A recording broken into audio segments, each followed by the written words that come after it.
La journée ndenge na bimi boy oh na kutani nango nde na lié la journalier donc kutani na jour nde lié. Très bien, merci beaucoup aimables et fidèles téléspectateurs, il est 19h passé de 30 minutes. Merci d'être là parmi nous ce soir, c'est l'heure de notre rendez-vous Dénonçons. Dénonçons vient de commencer. Je dis un grand merci à tout le peuple congolais qui nous suivent en ce net moment. Partout où vous êtes, merci beaucoup pour votre confiance en cesse renouvelée. Dénonçons tout le mako retrousser ba manche na bisoté pour être mboka na biso etambola tozali na chantier ya monene yango biso toko benda toujours maboko malgré boko yebisanga na changer style na tika ko benda po maboko na koya ko koma ko lata bra kaste tina ko lata single po ete mboka ko tambola malonga te mingala bite ke na lobite il y a encore de l'espoir ezali toza ko espérer que makambo makotambola bo elongo bani. Très bien, tozali lelo mokolo ya jeudi mokolo ya sengo, mercredi plutôt mokolo ya sengo pona biso nyonso tout okutani pona compte ya émission oyo Dénonçons. Toko passer ba moment kitoko et surtout que semaine oyo ezali semaine moko très crucial autour solo la maematali infiltration, maematali insécurité na République démocratique du Congo. Pourquoi lelo tozali na mwana mboka Papi Diosso oyo ya Lingomba ESED yende to ye azali ko représenter union sacrée na plateau na biso toko solo la na ye na pourquoi lelo tozali na mwana mboka Serge Taboko ye azali Lingomba ya Lamuka side ye bango mibale toko réfléchir mongongo likolo pona intérêt ya mboka ezali temple ya réflexion toko réfléchir na matali situation actuelle du pays qui retenir et puis tozali na actualité toko décrypter pe actualité ensemble na bana mboka oyo bazali na plateau na biso na pokwa lelo mwana mboka Serge Taboko bonsoir. Bonsoir Ndeko Landry, journaliste, na Pessi Mbote. Merci. Na bandi na ko remercier les créateurs de l'univers, o Pessi Bisope ma Pessi Somakasi, malgré baimboka mboka zotambola malamu te. Mais à ce pilier qui toko suko za makasi to za na bomo poto ko telema liboso na bandeko. Na Pessi pe baimboka nyonso o ba sepela kana mission ba kolanda biso na mukona lelo. Na bien que tout telemi na maire muketo sanaka poto bunda pour que mukilise makana liloba développement pe sale makaka na liloba mais ma ibanda kana maire après semina liloba ngode tuzo pesa maire na biso pour que o basi balembi ba kuna likanisi baki makongo bakera bango hier kuluka viba sundola mboka te bilobi pe bande comme ba chinois ba américains ba français ba nyoko maki ba sud-africains ba nyoko maki mais ils ont changé les histoire ya mboka na bango ils ont changé ba paradigme ya mboka na bango ils ont changé ba données ils ont changé façon comment na makambo et sali ke mboka na bango lelo et comme pe malamu yango tozali ko yana pession mbote lisusu merci. Très bien, merci beaucoup Serge Taboko Azali, analyste politique, Lamuka. Il y a mwana mboka oizo kama mwana mboka na Mozito na mwana mboka Martin Fayulu Madidi. Merci encore une fois ndengo répondre na invitation na biso na pourquoi il y a lelo tozali na mwana mboka Papi Diosso. Ça fait un bail. Bonsoir mwana mboka Maître Papi Diosso. Le cordon. Mbote, mon cher Landry, Mbote na co-débatteur nanga oza na qualité à pasteur a évité que ceux qui osent maloba au koki ko pesa pe attaque au débatteur Mbote. Ce qui démontre que même dans l'église ce qui a lignaté ya moya pesa ta alléluia exaté. Très bien. Mais du moins na PC Mbote c'est la deuxième fois tokutana na yena etando po to solo la matali mboka. Très bien.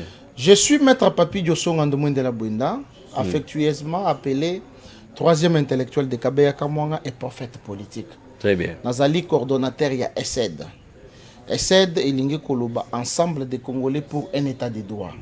Ils ont un objectif, il y a qu'à dénoncer. Je suis très content parce que Nayambami na émission où et Bengami dénonçons. Très bien. Or, objectif, il y a ESED des alliés qu'à dénoncer.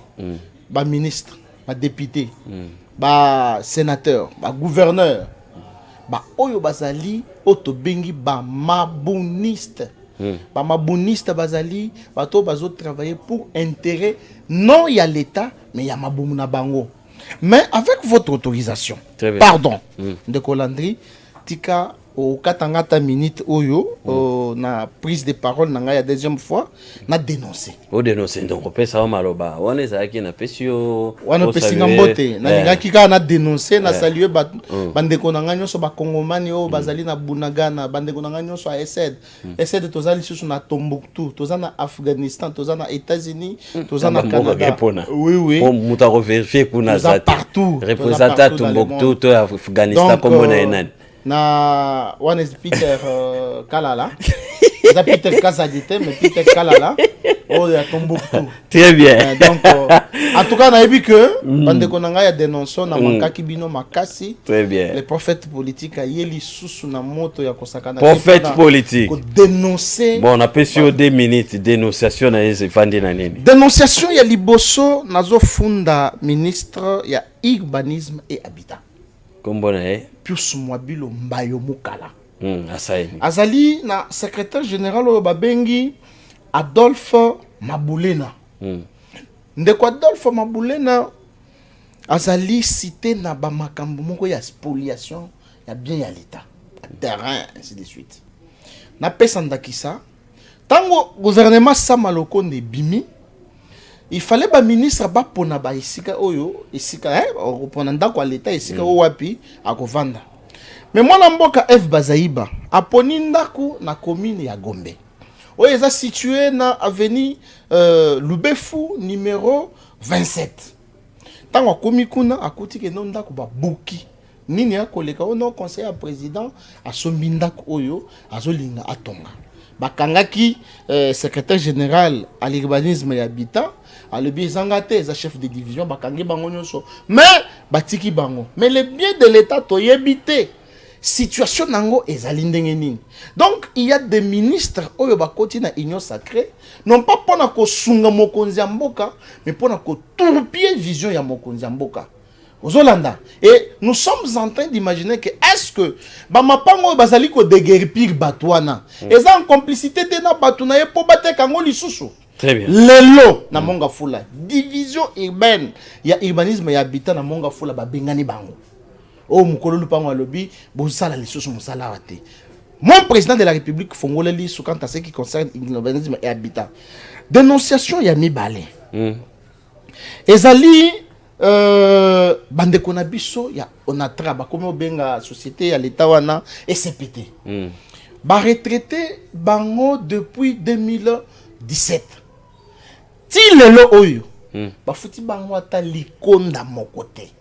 Donc nous sommes en train d'interpeller les premiers ministres, le ministre du portefeuille, Maman Adel Kaïna Maïna, la princesse Mbote Siko Zali, na DG pour bazwa ba mesures efficaces pour que bandeko na biso nyonso ya onatra ba retraité depuis 2017 parce que c'est dans la convention collective na bango et le but que ceux qui ba retraité yo 48 heures après aussi la na l'état.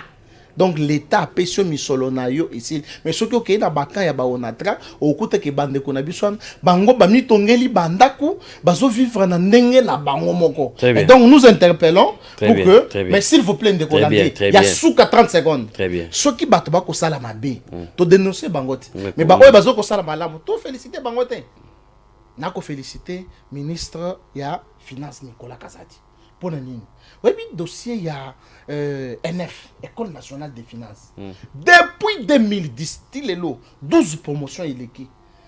Ministre Nyoso Bandako le Kabanda Konyata. Matata Ponyo Kutunde Akunda Yango Akipa Bana École nationale des finances. Mais Kazadi aye, Atalia le binono, il faut le col la dossier Biso essai de Tobeleli, Nde Ayoki Azu dossier à Tiena Mesa.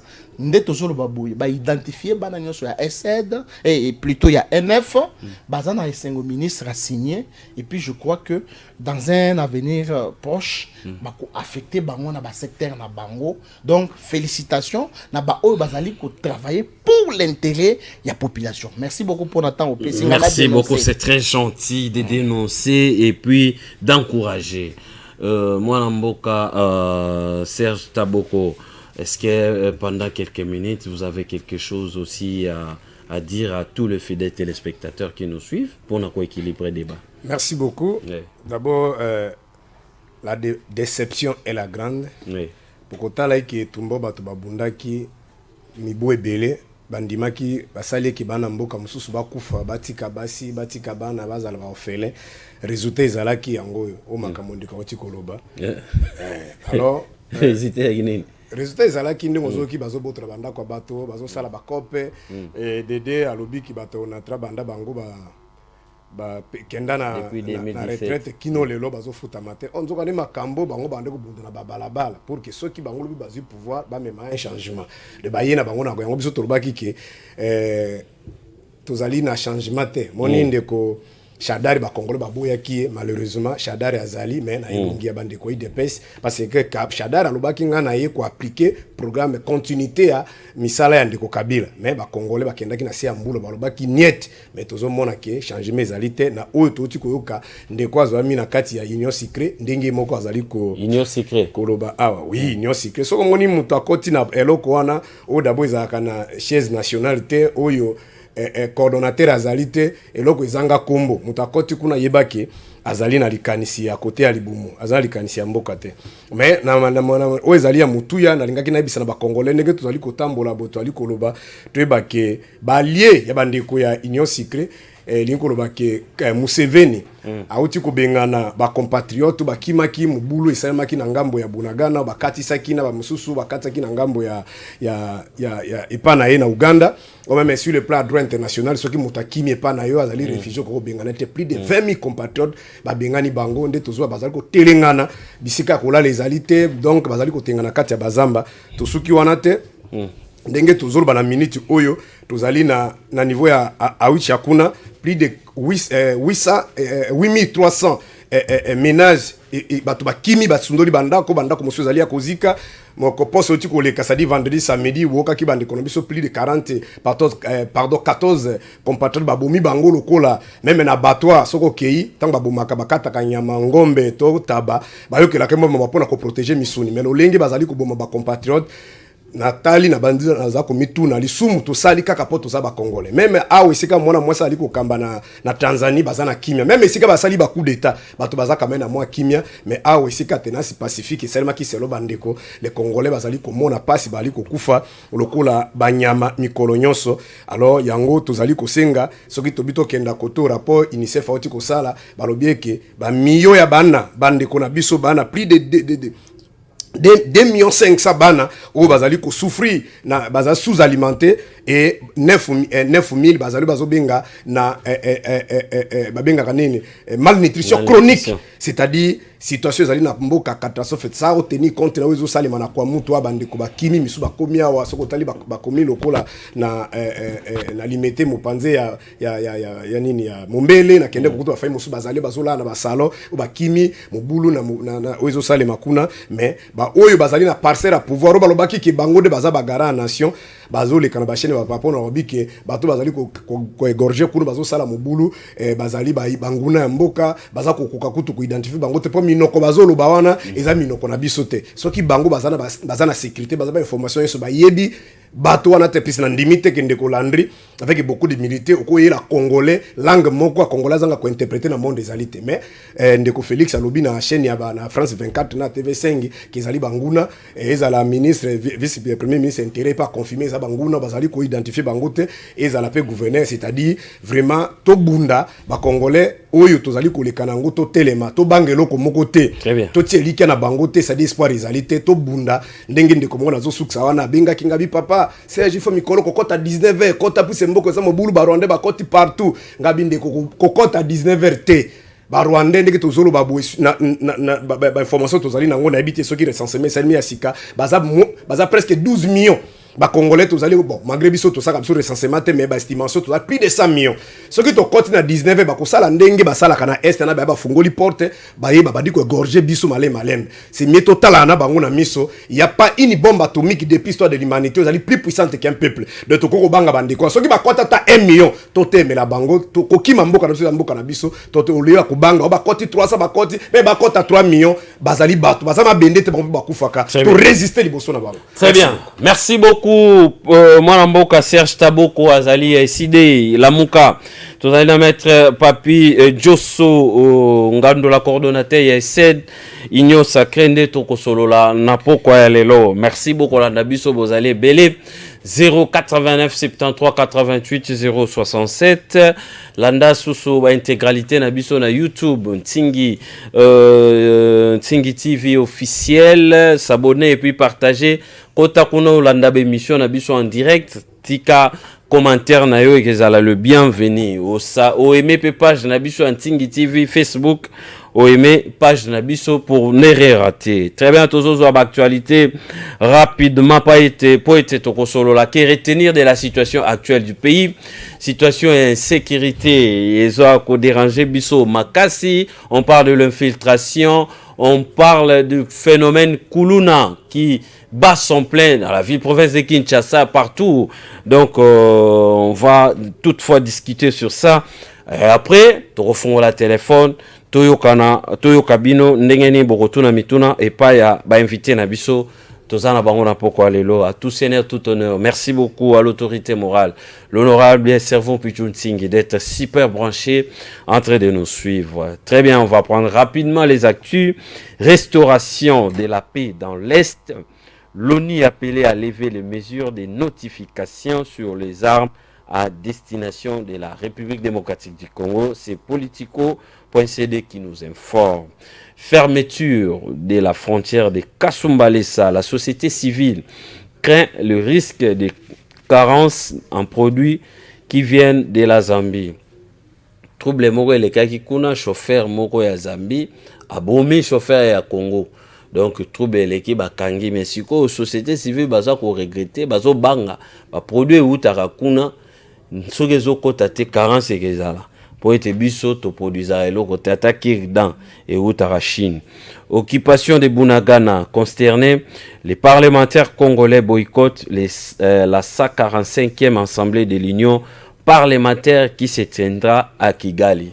Ba parlementaire na biso ba boy ko participer ba boycotter 145e assemblée ya Union interparlementaire. Donc ça aussi ce sont des décisions, des bonnes décisions. Après une longue période d'accalmie, calcul et tergiversation, Katumbi lance finalement sa machine électorale à la contre de Félix.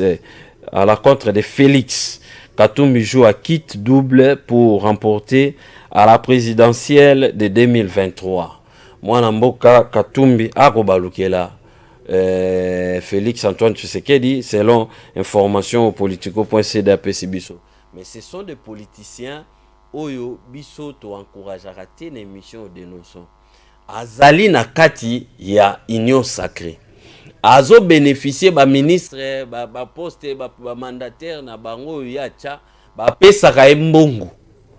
Mais ye kaka wana ako critiquer gouvernement. Or na bilan bango bazali na kati. Oyo balolenge ba modèle nini ya ba politicien tozana bango. Ozana G et loko liboso démissionner. Kozwaka la population lokola bazoba ngala zaki na bango bando mona te na zako dénoncer mais l'argent bilan ya mwana mboka oyo azana transport Cheribe Okende azali moko auti na ensemble bilan na ye o azali na ministère à plan ezali ensemble affaires étrangères ezali ensemble oh là là na refungola peuple mémoire ngaya Kabuya demande au clan Katumbi de quitter l'Union Sacrée, voilà. Si c'est Google actualité, Zali, de quitter l'Union Sacrée au lieu de tenir des discours comme s'ils ne sont pas dans les institutions. C'est ça le problème. Katumbi était avec Martin Fayoulou. basundeli mwana mboka Fayulu babito ya tobeta lisolo ya mboka bokoti sikoyo soko moni makambo ezotambola te bima sikoyo komo critiquer libanda yo zozwa mbongo chaque mois rétro ezosalama mais ozo critiquer pouvoir yango wana eza baventure Mediacongo.net s'interroge. Quel est le vrai salaire d'un député national? Les chiffres astronomiques avancés par Martin Fayulu faisant des députés congolais les élus parmi les mieux payés dans le monde. Un salaire choquant représentant 400 fois les revenus moyens dans un pays où la majorité de la population vit avec moins de $2 par jour. Ça, c'est Martin Fayulu. Martin Fayulu a bien kotika va député. Il a simbi va député, oui. Bino, tozo kene na bino karabo. Très bien. Bozo landa biso partout na pesi bino mbote. Merci ne bozo sala biso sin. Boko landa biso en direct na streaming na Finlande. Merci na Grèce bozali super branché. Bozali kolanda biso na Suède, na États-Unis, na Canada. Merci beaucoup na France, Belgique, sans compter na Sao Tomé Principe. Bozali kolanda biso na Botswana bozali kolanda. Merci na bande konyo so Botswana na pesi président ya Botswana mbote. Bokoyeba na kopesa bino kombo na ye na koyebisa bino pona nini na pesi président Botswana mbote. Bozo kamo boyibolo ba ete denoso président ya Botswana ko molanda denoso président Botswana azolanda denoso na pesi mbote. Olobi nini yango wana na lobi. Très bien. Que retenir de la situation actuelle au Ezo les Kanambo Canabiso directement à Tozozwa et le comment Ezo préoccupé biso makasi na tui awa les comportements de Moïse Katumbi bino bozana ena union sacrée mwana mboka Papi Joso okokoloba nini pour na attitude ya Moïse Katumbi. Ndeko Landry, merci beaucoup pour na motuna wana ezali na motu ya makasi. Merci. Mais tu quand on a délivré, nazali pasteur te, mais nazo délivré. Maloba oyo pasteur oyo azali en face nanga, c'est un analyste politique, aussi un homme de Dieu. Oui. Oyebi mboka na biso moko etambola bien te à cause ya bato oyo. Bato wana. Basali na Nzambe. Bazui Saint-Esprit batie na mabenga. Rapport ni nezali makambo ya lobi na Saint-Esprit. Oui, toke. Ozali boza comprendre au cours ya maloba nanga. Toke. Pourquoi na lobi ke basali na Nzambe ebele ba bebisi mboka bazui Saint-Esprit au lieu ezala na mitema et komi na mabenga na bango. Très bien. Alors, à lobi changement ezalité. Donc il faut vivre soit na enfer ou bien na mboka mususu pour que oloba na Congo awa changement réalité. Ayebisi bisowa coordonnateur ya union sacrée ayebanité union sacrée sans vision ainsi de sans suite. siège. Sans siège mais ayebiso siège ya la moka ezawapi. Nani azali ko diriger la moka sikoyo awa Mozito te Martin Fayulu akoloba ye ndenge tozolo baboyi la moka ekomi na deux camps. Camp ya Martin Fayulu na camp ya Adolphe Mozito. Akoyo kanate. Depuis kaka marche ya bloc patriotique basalaka Joseph Kabila tindelaka bango mbongo 500,000 Martin Fayulu asaka parana nyonso Mozito abima. Martin Fayulu amela Mozito. Amela Mozito. J'ai dit des choses avec de preuves. Ya yebi aza. Preuve nini yoza nango? Mais bango moko nde balobati. Olanda bango te, Olanda Adolphe Mozito te. Olanda Martin Fayulu te. L'argent est uta kingakati. Et semblerait-il que omoni tourner oyo Martin Fayulu asalaka na Grand Équateur na congrès na bango basalaki ya SID awa na Kisangani.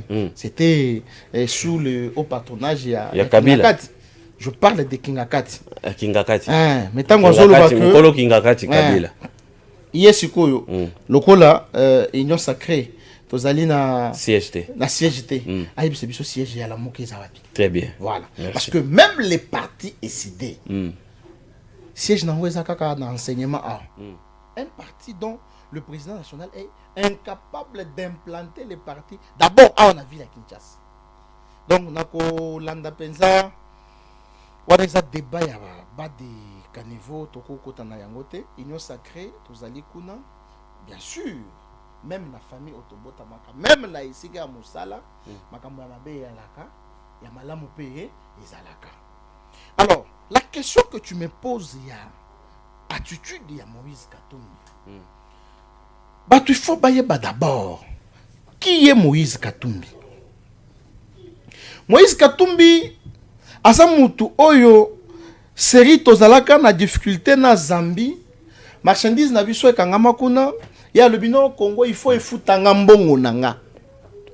Mais après, tu as découvert que dans Moutouana Azali, congolais. Qui est Moïse Katumbi? L'ancien gouverneur ya Grand Katanga. Oya tongata 1 km ya nzelate. Qui est Moïse Katumbi? L'ancien gouverneur ya Okatanga. Oyo, azalaka président ya un club de la place. Azalaki na objectif principal pour anéantir ba club ya Kinshasa na ba province mosusu. Qui est Moïse Katumbi? C'est un opérateur économique. Oyo, origine naye ezali douteuse. Nako bengaye, mutu ya nationalité ya ngeli. C'est-à-dire, Moïse Katumbi, papa naye israélien, maman naye ougandais, mwana naye député na Tanzanie, mwasi naye rwandaise, mwana abali sud-africaine. Donc, un politicien oyazali na positionnement. Nazolo ba makambo sur base de quoi pour bato ba comprendre qui est Moïse Katumbi. Très bien. Moïse Katumbi a accueilli na Israël pour asa la conférence de presse. Asali ngo liboso ya batata na tala boena moni ata muto alati veste te. Ba ngoni so balati banzamba la ba juif wana. Tala mande febele lokola kabila. Na mande fimila lokola bato bakanga Yesu wana. Ako yebisa bango nini? Ba Congolais balingi te ngana koma mokonzi na bango.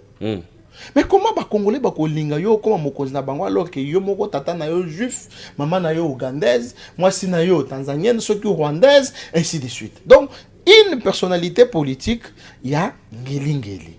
Est-ce que bande konabiso va comprendre qui est Moïse Katumbi? Très bien. Voilà. Maintenant, l'attitude oyo Moïse Katumbi azanango na kati ya union sacrée, ezali attitude ya hypocrisie. Au moment de découvrir que communauté internationale. Donc, lorsque je parle de la communauté internationale, je parle des États-Unis, je parle de la France. Bazali, ba collaborateur na biso, ba partenaire na biso, mais bazali na katia hypocrisie. Donc, bazo lié à biso, mais bazo sous à biso na cessé. C'est ça Moïse Katumbi. La raison pour laquelle au monde un professeur ultra-kabiliste à l'écran na TV, alors que bande kuna biso nyonso oyo bazali pembeni ya Moïse Katumbi bolia ye mbongo wana parce que eza mbongo ya l'état congolais bosise ye ti ekosila. Nous on a décrié le comportement ya Moïse Katumbi. Toloba qui était ce qui au monde que union sacrée ekosala makambo ezotambola malamute par rapport ya vision politique na yo tata bima. Na personne qui ça. Ngai nazali na union sacrée. Mais objectif il y a structure nanga ezali ya ko dénoncer. C'est-à-dire je soutiens le président de la République, je soutiens les pouvoirs en place, mais cela ne m'empêche pas de dénoncer bayi politique ou bazali ko sala makambo na intérêt ya peuple té. Talandenge na lobi makambo ya ministre comment il s'appelle encore Pius Mwabilu. Tala ministre provincial oyo ya finance monsieur Jean Ngoy. Talandenge zali ko kumba villa Kinshasa misolo tozo ye bezo kende wapite ba plaque bande kona biso moto ba sombi mais tozo ye baté. Donc nous sommes en train de décrier, de dénoncer bato yo bazali ko tambola na vision ya mokonzi mboka te. Tozali bako. Moi personnellement Papi Yoso, je suis le conseiller non payé du président de la République. Parce que pourquoi? Ndeko s'il vous plaît. S'il vous plaît. Nazolo bango pona nini? Peut-être yo ça na raison na yo. Mais yo ka raison nga. OK, si. Ngai Nathalie entourage ya Joseph Kabila. Na monata assistant d'université na monité. Na monata chef de travaux na monité. Mais autour de Joseph Kabila, sa ceinture, attendez, pas professeur, au Baloukaboy, Évariste Bouchab, au Talaboy, Emmanuel Ramazan Chadaï, au Talaboy, au Mova Sakaï, Némi Moulagne, les professeurs ordinaires. Mais à la fin, Joseph Kabila lobby, j'ai manqué 15 personnes pour changer le Congo et changer les Congolais. Voilà pourquoi je me place aux côtés du président de la République pour nous dénoncer.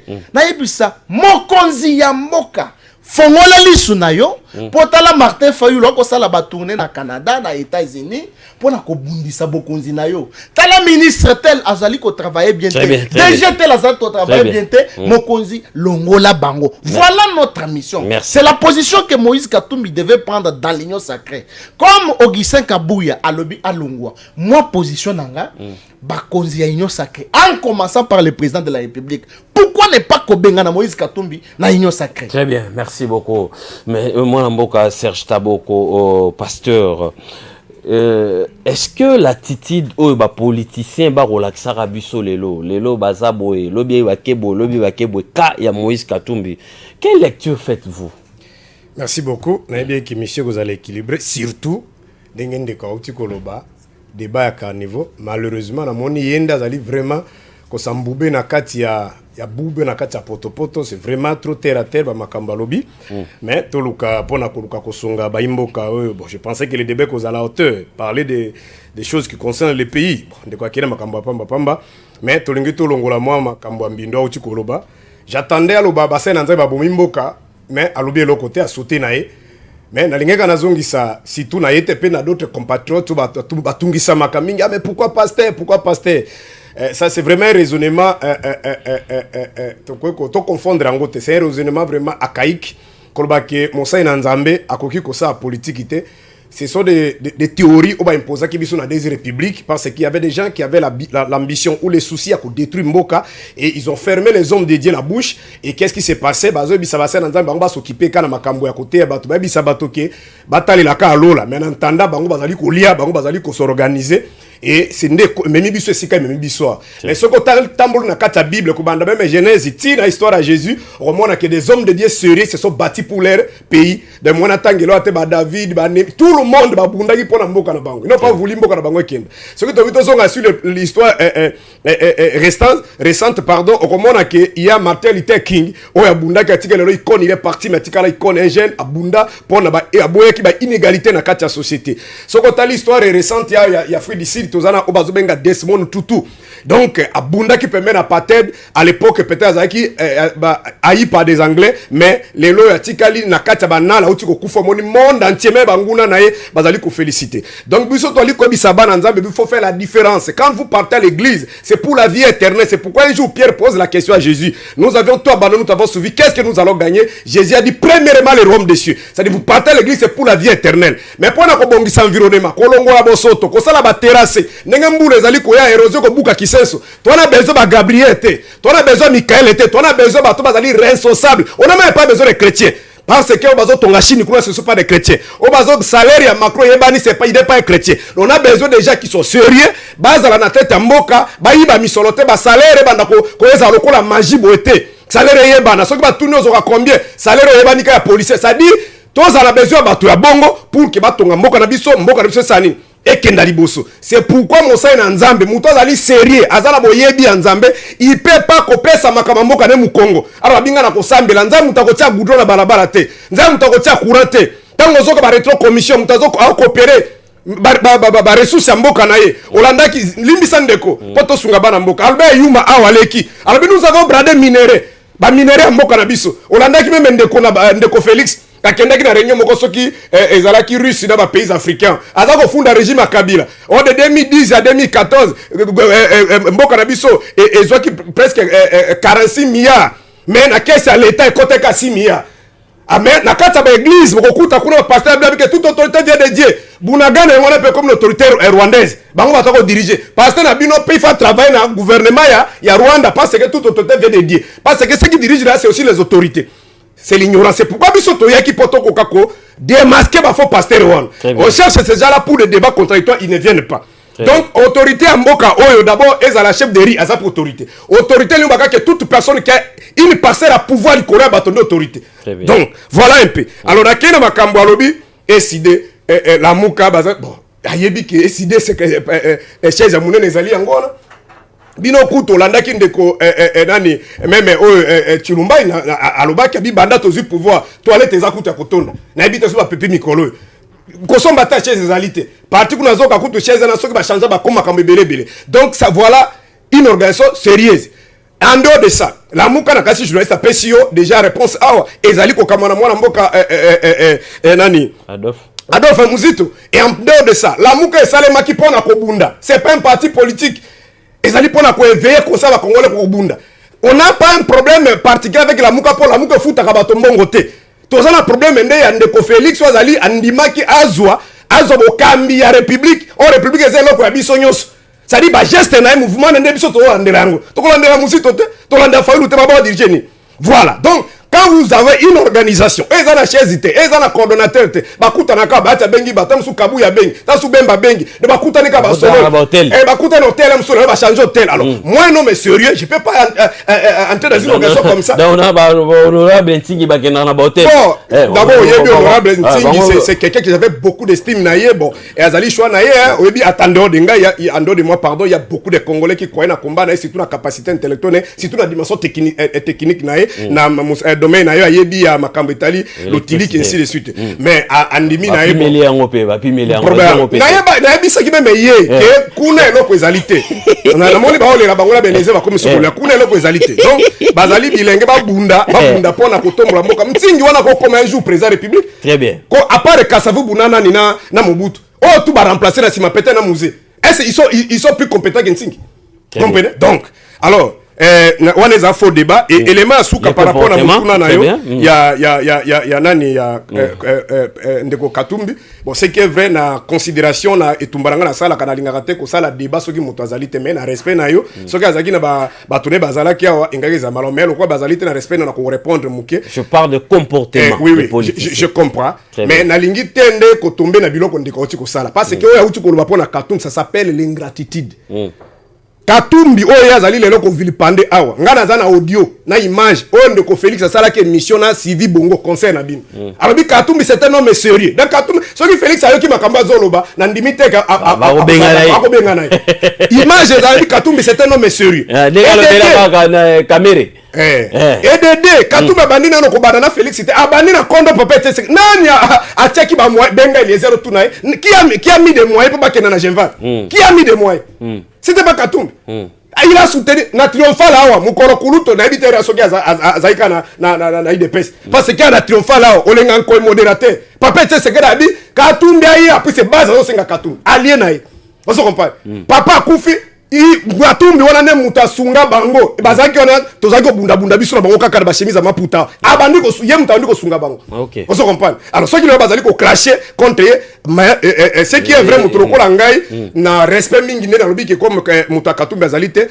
je ne peux pas rêver soutenir ndeko ko Katumbi azali un jour président république parce que bango bazali makasi na omoni akoza lazana Kabila mais azola ki sateka aboyi Kabila mzoko ande aboyi ko to azo soutenir mo projet ya kubatama après la sou Kabila et 3 fois penalty mais 3 fois penalty ndeni yebisa kibiso na katite siko moni pendenga na ndeko Félix pour libanda amo na kati après la ko suka te boka na sina lobaka alors moi j'ai pas déjà comme ça des fois sime mais néanmoins kozala ingrat kobosa na bolamu nyonso sunga bino ndeko to ande ko telenga na tengana bino awa eza kitoko te yebi ndenge Kabila bande ko somba bande ko idepesi lokola ba papier mosoire awa ndenge bande ko nanga ba mongo balobaka donc ndeko Katumbi asungaki bino mingi. Merci beaucoup moi mboka Serge Taboko toujours réfléchir na Matali Mboka. Vous allez belé beaucoup la nabiso partout dans le monde. Merci Nabino. Merci. Un clin d'œil spécial, celui qu'on appelle Israël Mutombo, Papa Sango. Merci beaucoup. Motola Mutazara Batonaye. Oya biso to banda mwakala. Depuis cette période to banda mwakuna. Merci et puis félicitations. Ndenge déjà projection moro en kitoko selon mes informations pesinga coup de chapeau et puis mokakosoa makambo kene malamu na structure na yo ya bosolo mosolo na politique bosolo où ils allaient engager plus de 500 personnes et plus de 50 personnes. Félicitations encore une fois Kene Liboso. Tozoko bana bino nyoso bozola na biso de partout ngai awa nazali Landry Makanda au milieu du village. Que retenir de la situation actuelle du pays? Beaucoup masolo ezobetama ebele ya infiltration, masolo ezobetama ya insécurité, main noire, chef yemoko alobaki yango. Situation actuelle du pays ne ezo préoccupé biso. Mwana mboka Papi Diosso, bino ndemboko kamba. Est-ce que okoki kopesa biso, okoki kopesa biso ko tableau moko ya situation actuelle sur le plan sécuritaire? On parle de l'infiltration. Infiltration eza nini e uti wapi tozo kende nango wapi. Po lelo ça fait plus de 100 jours déjà, plus de 3 mois au bunangana ezala maboka bapaya mboka na biso ezali lisusu na munene na ngote ndenge ezalaki pesa biso tableau mobimba ya infiltration banani bazali ba dirigeant nini bazali o bazo favoriser makambo wana nyonso pour ba déstabiliser mboka. Vous avez 2 minutes. Top chrono. 2 minutes. Non, vous avez 2 minutes. Donc, on a 8 minutes, peut-être 10 ou 12 minutes. Merci beaucoup. Il y a analyse. Merci beaucoup pour la question. Il y a copié sa tableau sur les plans sécuritaires, dans le papier sur l'infiltration. Natanga na combo, il y a infiltré. Mais avant d'y arriver, Kofanda mingi na maloba nete pour non, oloba mingi na thématique na biso. Je gère bien l'état parce que na kotika te bana mboka bayoka envoûtement ya boy. Ngana zoloba makambo ya pamba. Donc, dire que Moïse Katumbi a la nationalité ya ngeli. Ya makambo pamba. Azoloba non ngai nako parce que muto Katumbi aza awate Kabila Oyazolo Belo Anaza. Je pense qu'Aza lié naï. S'il vous plaît. Tant qu'on a lobby ma kamwa église, j'affirme et j'assume. Na lobby ba pasteur nde bazo sala ke mboka et beba quelque part. Na Kinshasa na biso, tu ne peux pas passer 2 parcelles sans que okuta église o babengi église des rêveurs. O bino bozo benga église des réveils. Ndekolandi na peso ndakisa. Lelo oyo ba pasteur bakoma bato ya sex tap ba pasteur bakoma ko swana ba pasteur bakoma ko kangisa na binemi ba pasteur bakoma ko sala concurrence ba pasteur bakomi na ba makambu ya bosoto nyoso. Oh na politique biso soki toza na makambu il faut to ya liboso ya basali na nzambe po bango bakata makambo na biso mais toko ya liboso basali na nzambe tokuti que non il y a une vidéo il y a insanité ezo circuler sur la toile, c'est un pasteur tel aswanina oyo bazo yokanate. Vous avez vu les efforts que la ministre ya portefeuille ya sali pour que a tout a dit ça ba pasteur nyonso o bakangana binemi parce que ezali kambo ya mboka. Quel est le makambo à terre au Nganazali Kolob? C'est vous qui tuez ce pays. Félix Tshisekedi aye alaxibino il faut toujours qui sa moka na maboko ya nzambe parce que bino bokomika non état d'âme na yo sala boye pesa boîte milik na sambelela yo ya ko pesa dim ainsi de suite. C'est vous qui tuez le pays. Voilà. Makambo mususu alobi lorsque ainsi de suite l'ingratitude. Mais mon cher Serge. Entre Moïse Katumbi na Félix, qui peut être ingrat? Katumbi akimi na mboka awa, akeli banda, bakomi na makambu na Joseph Kabila. Kabila lobi, Katumbi azal Jida. Ce n'est pas un Congolais. Moïse Katumbi a sur une chaîne internationale. Quand on a internet au talent. Alors, non, moi je ne suis pas Jida. Ce qui Kabila Kolobananga Bongo, ala kisanga passeport, Zaïroa, oye à Kotanango, à Congo. Katumbi voudrait nous montrer que, Ezala Joseph Kabila, Bangonyo so baza ba étranger, baza ba Congolais. Nde omoni bango ba keyi, na aventure na bango ya réconciliation, ya ba Katangé. Yo somona réconciliation ya oyo azali rwandais oyo azali israélien mais bako ça la réconciliation dans une des provinces ya Congo. Yo somona ngo Mais tu me dis que je dis des choses terre à terre. Moi, je soutiens les pouvoirs. Je soutiens Félix Tshisekedi. Mais les choses qui ne marchent pas, je dénonce. Très bien. Naya siko na tableau. Ndeko Landry. Balandi nyonso dénonçons bazali banda. Très bien. Est-ce que la question que nous devons nous poser, infiltration et bandi lelo? Très bien. Insécurité ya mboka na biso. Et bandi lelo? Oui. Non. Naïbisa ba imboka soki ba yibite. Un député européen. Azoleka alobinini. Vous savez ce que nous avons fait pour éliminer Mouzé Laurent Désiré Kabila. L'ordre est venu des États-Unis. C'est pas moi qui l'ai dit, un parlementaire européen. Ordre ou des États-Unis. Et puis toi éliminer Kabila, Kabila Mouzé. Toluka un jeune d'une autre nationalité. Un jeune, il a bien précisé, un jeune rwandais. Pour te manipuler. Est-ce que nous avons dit que tant que vous avez dit que bataille de pes na balien na bango ba ko lobaki Kabila za rwandais. Est-ce que biso mutu to lobango rapport mapingi loba yango parlementaire européen wan et loba yango Kabila n'est pas congolais. Yo somona li paso ya botami na manono o ya botami na ewa bora 2 mois ou 3 mois après o somona bango. Non mais quand toko sa population té. Et donc les premiers infiltrés est Joseph Kabila. Non, s'il vous plaît, j'assume. Naouta koye na yebisa yo awa sur votre plateau. Nabi le kola Joseph Kabila basali une ordonnance loi portant statut des anciens présidents. Pour Joseph Kabila azala naye na muto kolanda yete. To mon aventure et salama na haute cour d'appel awa na témoin Milambo si je ne m'abuse pas. Oya lobike na liwa ya Chebeya na Fidel Bazana. Le commanditaire numéro 1, c'est qui? C'est Joseph Kabila. Mais s'il vous plaît, mais puis surtout ça va respectueux, il y a texte. Aussi longtemps qu'il y a une loi qui protège les anciens présidents et anciens premiers ministres, il faut qu'il y ait un bango molo. Et puis encore, tout ça qui est la majorité. Pourquoi j'ai dit que Kabila c'est l'infiltré numéro 1? Sur base de propos, il y a parlementaires européens. Très bien. A Betelibiso Lisolo, Ndenge, Baboma Mouzé.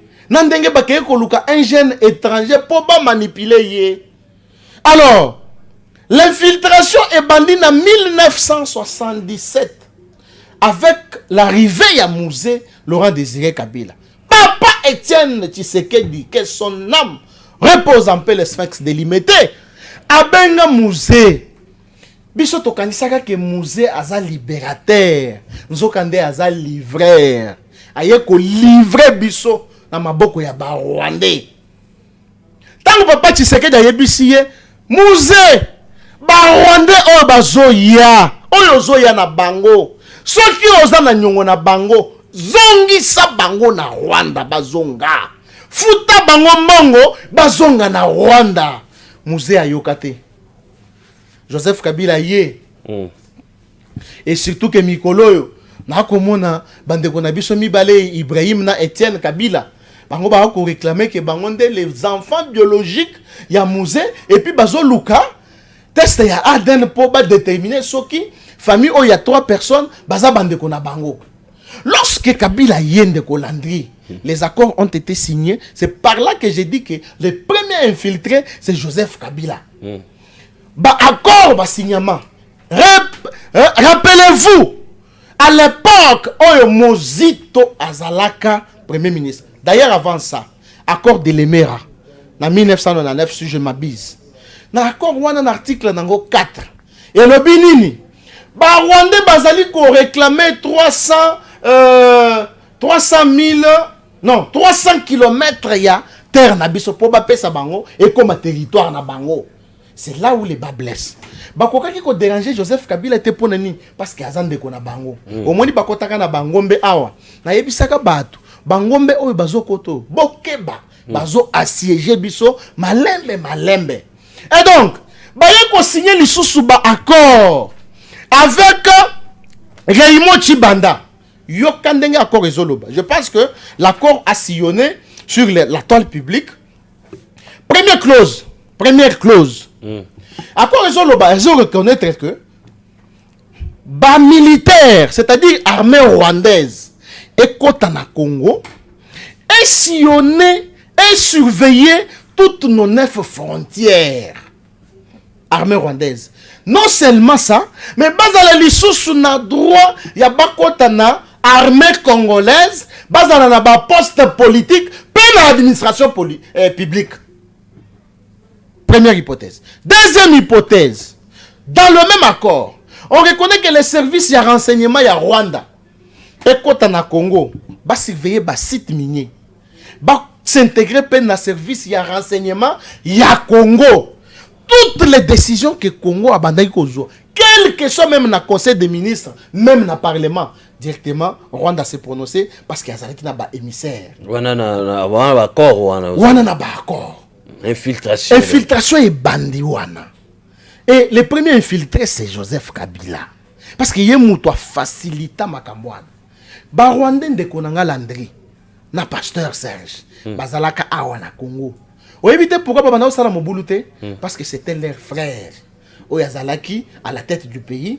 A Bandiko, a Tikela Bango, ba opportunité na Bangonyos. Comment vous pouvez vous imaginer, même dans l'Assemblée nationale, une députée, a télémi à lobby, bisoto bandaki kosala na service de renseignement ya Tanzanie. Mais aye awa na parlement na biso, ba PCA, commission défense et justice. Wana lui passe à Kabila. Lui passe à Kabila. Quel est ce pays? Est-ce que le peuple bazolanda biso neko na ngai? Quel est le niveau d'infiltration Kabila permettant à Mbokoyo?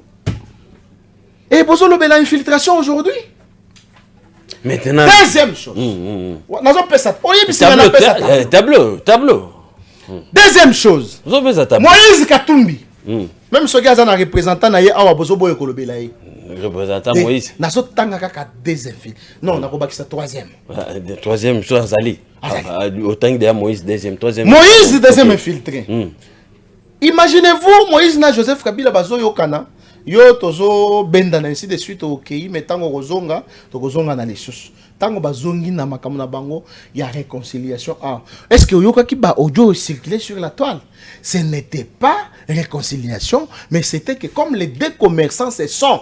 En tout cas, je salue Joseph Kabila parce que c'est un homme fort. Les affaires privées naye na mwasi naye ekotambola kitoko. Mais kasi les affaires de l'État, zéro. Très bien. Bravo parce que bazalaki na effort, ya kosala ke ba entreprise na bango etambola. Donc ba audio wana ils ont réclamé que Moïse Katumbi azana nyongo. Ya Joseph Kabila, il fallait afutaye. Et pasteur Oya Télémia, je ne sais pas si il y a une délégation wana, il y a semble-t-il qu'il y aurait un montant au circulé au bapesi ba pasteur wana pour basa les locaux. Voilà pourquoi voilà pourquoi je réitère mes paroles pour dire que le pasteur que vous voyez ici présent ba bungi si Saint-Esprit et za lisusu na moté maté et comme na mabenga. Or ce qui m'a benga toboki falanga nde etika la ka. Très bien. Ozolanda. Donc Katumbi deuxième infiltré. Troisième infiltré. Martin Fayoul. Oh. Papa. Oh, Maramni Ozoloba. Martin Fayoul. Fayoul ou Rosal infiltré na mboko. Landry, il y a une question non? Na tunio. Tu n'as pas combat papa nangai. Combat papa bino. Donatien Kalonje Badibang. Oyoki que tango tuninga je n'ai même pas tergiversé. O réfléchir. Na réfléchir. Martin Fayoul devant ba étudiant na Inikin. Incapable ya kotanga kombo ya papa na ye. Et au second Alphonse tel. Non, pas Alphonse. Oh, tel boy. Wana Fayoul. Fayoul te awana na Inikin na zolo ba makambo eza na soubassement. Ba vidéo etambola. Image ope ketika la. Image ope zo. Nga ba image na nyonso na lekaka na émission na yo etika la kana bile. Je suis le prophète politique. Très bien. Martin Fayoul batuniye question.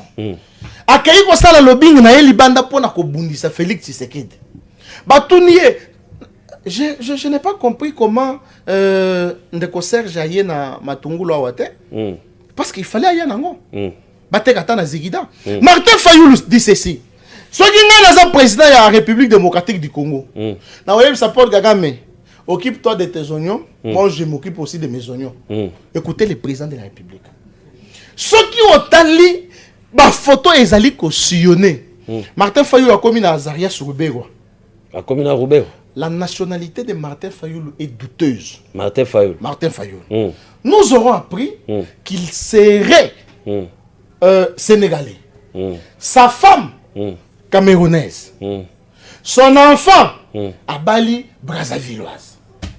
Maintenant, comment vous pouvez vous imaginer que Batouya Boye Bakozala na posa Yamboka Congo et Keliboso. Donc, le peuple congolais, soutenons Fachi. Fachi, c'est notre frère. Fachi, c'est notre sang. Tolinga Mokonza Mboka, parce que l'infiltration, la guerre de l'Est, et bandit à l'époque, il y a Félix T. Et bandit dès qu'elle a plus de 22 ans, guerre il y a Est. Mais, Likambo Mose a koufé là. Comment vous pouvez vous imaginer? Félix Tshisekedi prend tout son courage à matin la tribune des Nations Unies. Alors, bino ba Nations Unies. Bozana rapport mapping. Bozwa yango.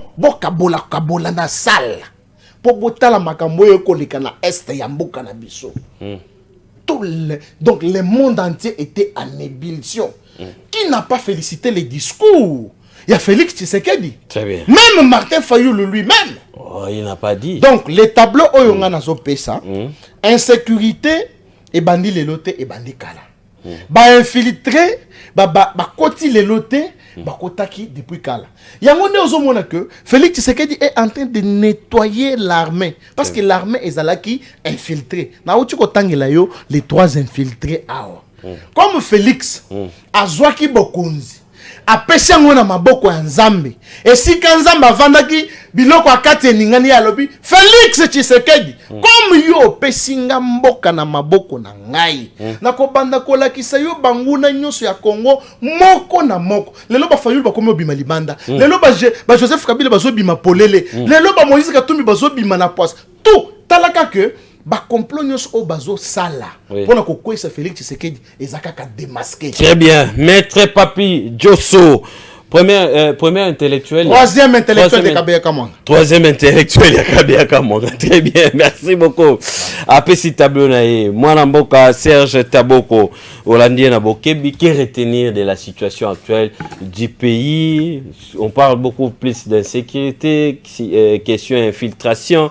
Moi Namboka a Pessi tableau et puis a énuméré 3 grands personnages, personnalités Yamboka, moi Namboka Kabila. Moi mutafazo a favorisé qui ango na reine naye papa naye na reine naye moko kolobate et kabakatumbi ndenge moko akeisu musila musika alobi ete moi mboka Fayoulou pe azali parmi ba oyo bako participer le loko wana po moko azali na nationalité douteuse yo okobino boko yamba question oyo nini question sécuritaire tokoki ko retenir nini. Merci beaucoup.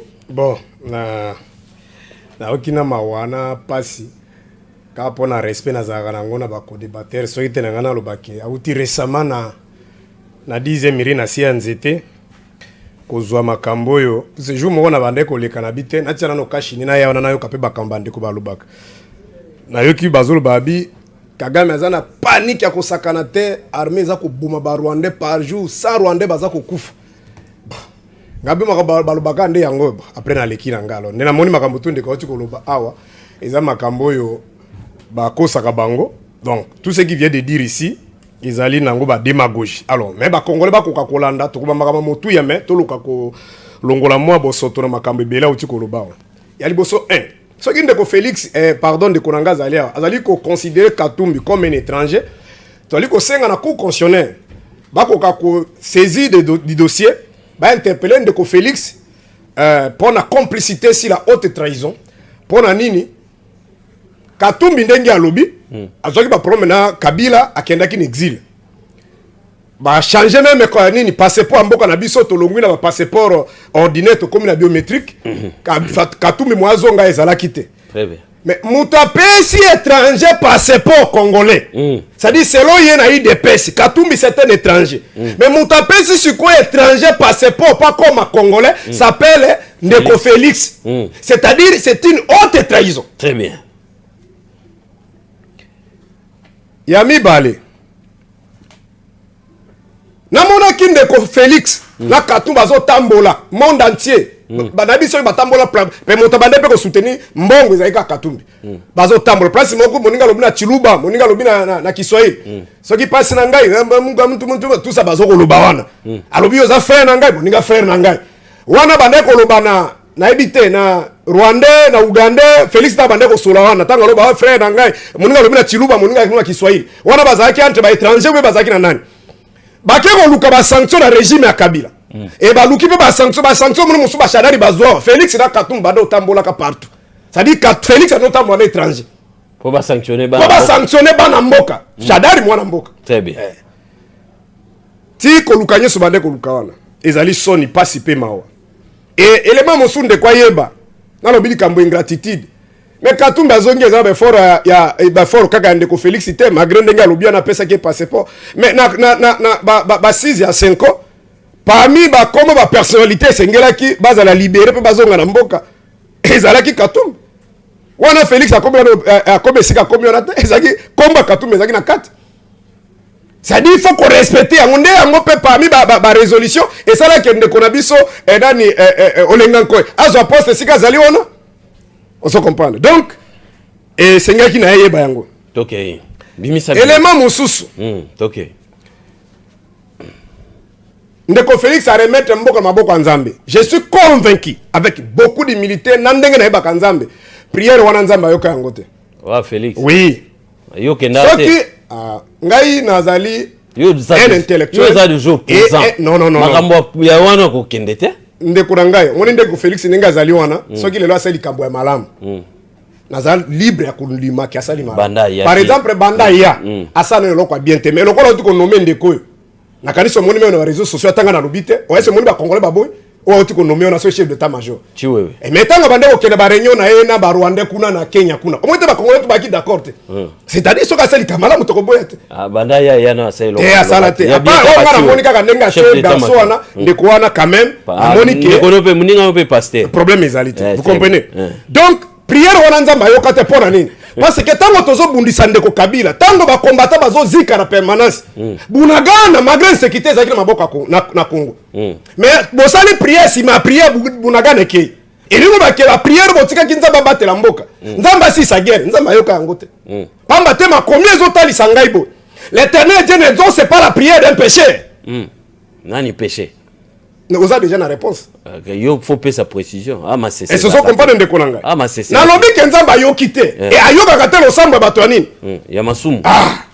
Papa boko toni na makila. Ah, vous avez des notions na simana. Papa boko ezali na mbindo. Très bien. Ndenge mwana mboka président Fayulu alobaki. Moi mboka président Fayulu. OK. Alors, eloko mosusu ndeko alobi.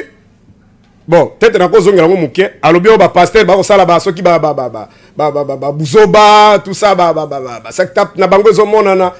Mais pasteur Vernon, oh ya la bonne ti akufa to mona buzoba te. Donc vous croyez que tout le monde azalo kola tout le monde. Et un autre élément, la majorité ba pasteur ba kimbangi se ba kulutu nga mukura tout le monde oyebi. Ba za na kati nyo sacré. Ba dodo kama tout le monde là, ça dit ceux qui tozana 100 pasteurs na Congo. 98 ou 99 ba za réunion sacrée.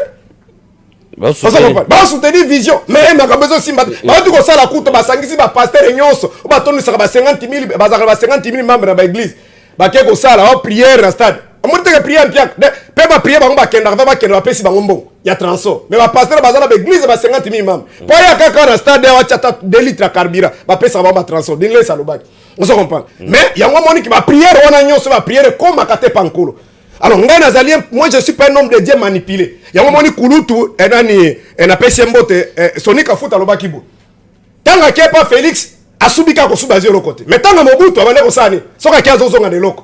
C'est-à-dire, c'était le système où les politiciens manipulaient les hommes de Dieu.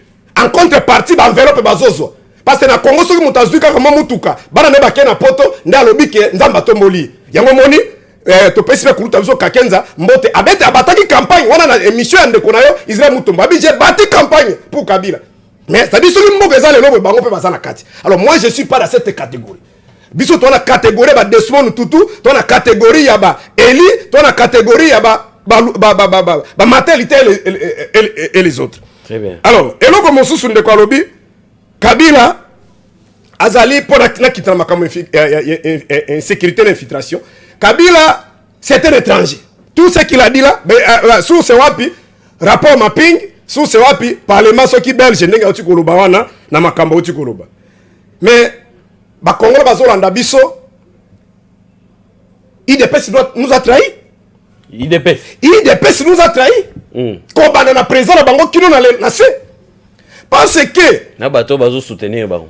Avant toute publication, na landi Mundeko Félix, na chaîne ba RFI, ba tuni ceux qui attenant c'est ça les pacifique et tout ça remise abi ndenge na ko remercier Ndeko Kabila na yebité. Audio ezali. Wana ko remercier étranger. Asuki wana te malgré victoire na bango ba fetaka yango avant même connaître nanga publier. Parce que nazo zo mwana mboka Jacques Chabani témoin. Abi me connaît nanga tenté de publier les résultats, on n'a pas encore commencé la compilation. Que Jacques Chabani a bomo. On n'a pas encore commencé la compilation. On n'a pas encore fini. Lui il publie les résultats. Il a obtenu les résultats où? Jacques Chabani a payé son bot. Déjà na 10e minute bato bala bien bazo sepela. Avant connaît nanga loba. Il y a même collègue na bien mon journaliste. Il y a quelqu'un qui se retrouve déjà kuna batune mais ndeni yo baki ke kuna bi pour na tambola kitamwe baki déjà ke koto. Ça dit ya zaki dans la carte molimo a connaît nanga. Alors, na kelo ko mosusu. Il dépêche nous très pourquoi? Étranger azo beng étranger. À part ndenge de ko faire sa féliciter qui avant publication. Tango ba publier ba résultat. Na pesi mwana mboka Kabuya ba benga kadani. Mwana mbute c'est mwana mbute comme ba benga kwana. Mwana mbute. Alors biboye. Na tamboli na moni moto aza crédible lokola Kabila te. Kabila c'est un homme crédible et sérieux. Mais papa Etienne Kondo, paix à son âme. Mais information nazala ngoti akufa pesa ta Kabila mbote te. Aibisaka biso ke akoye anga Kabila ligote akozali futi ya munene. Nazo ngise na Rwanda.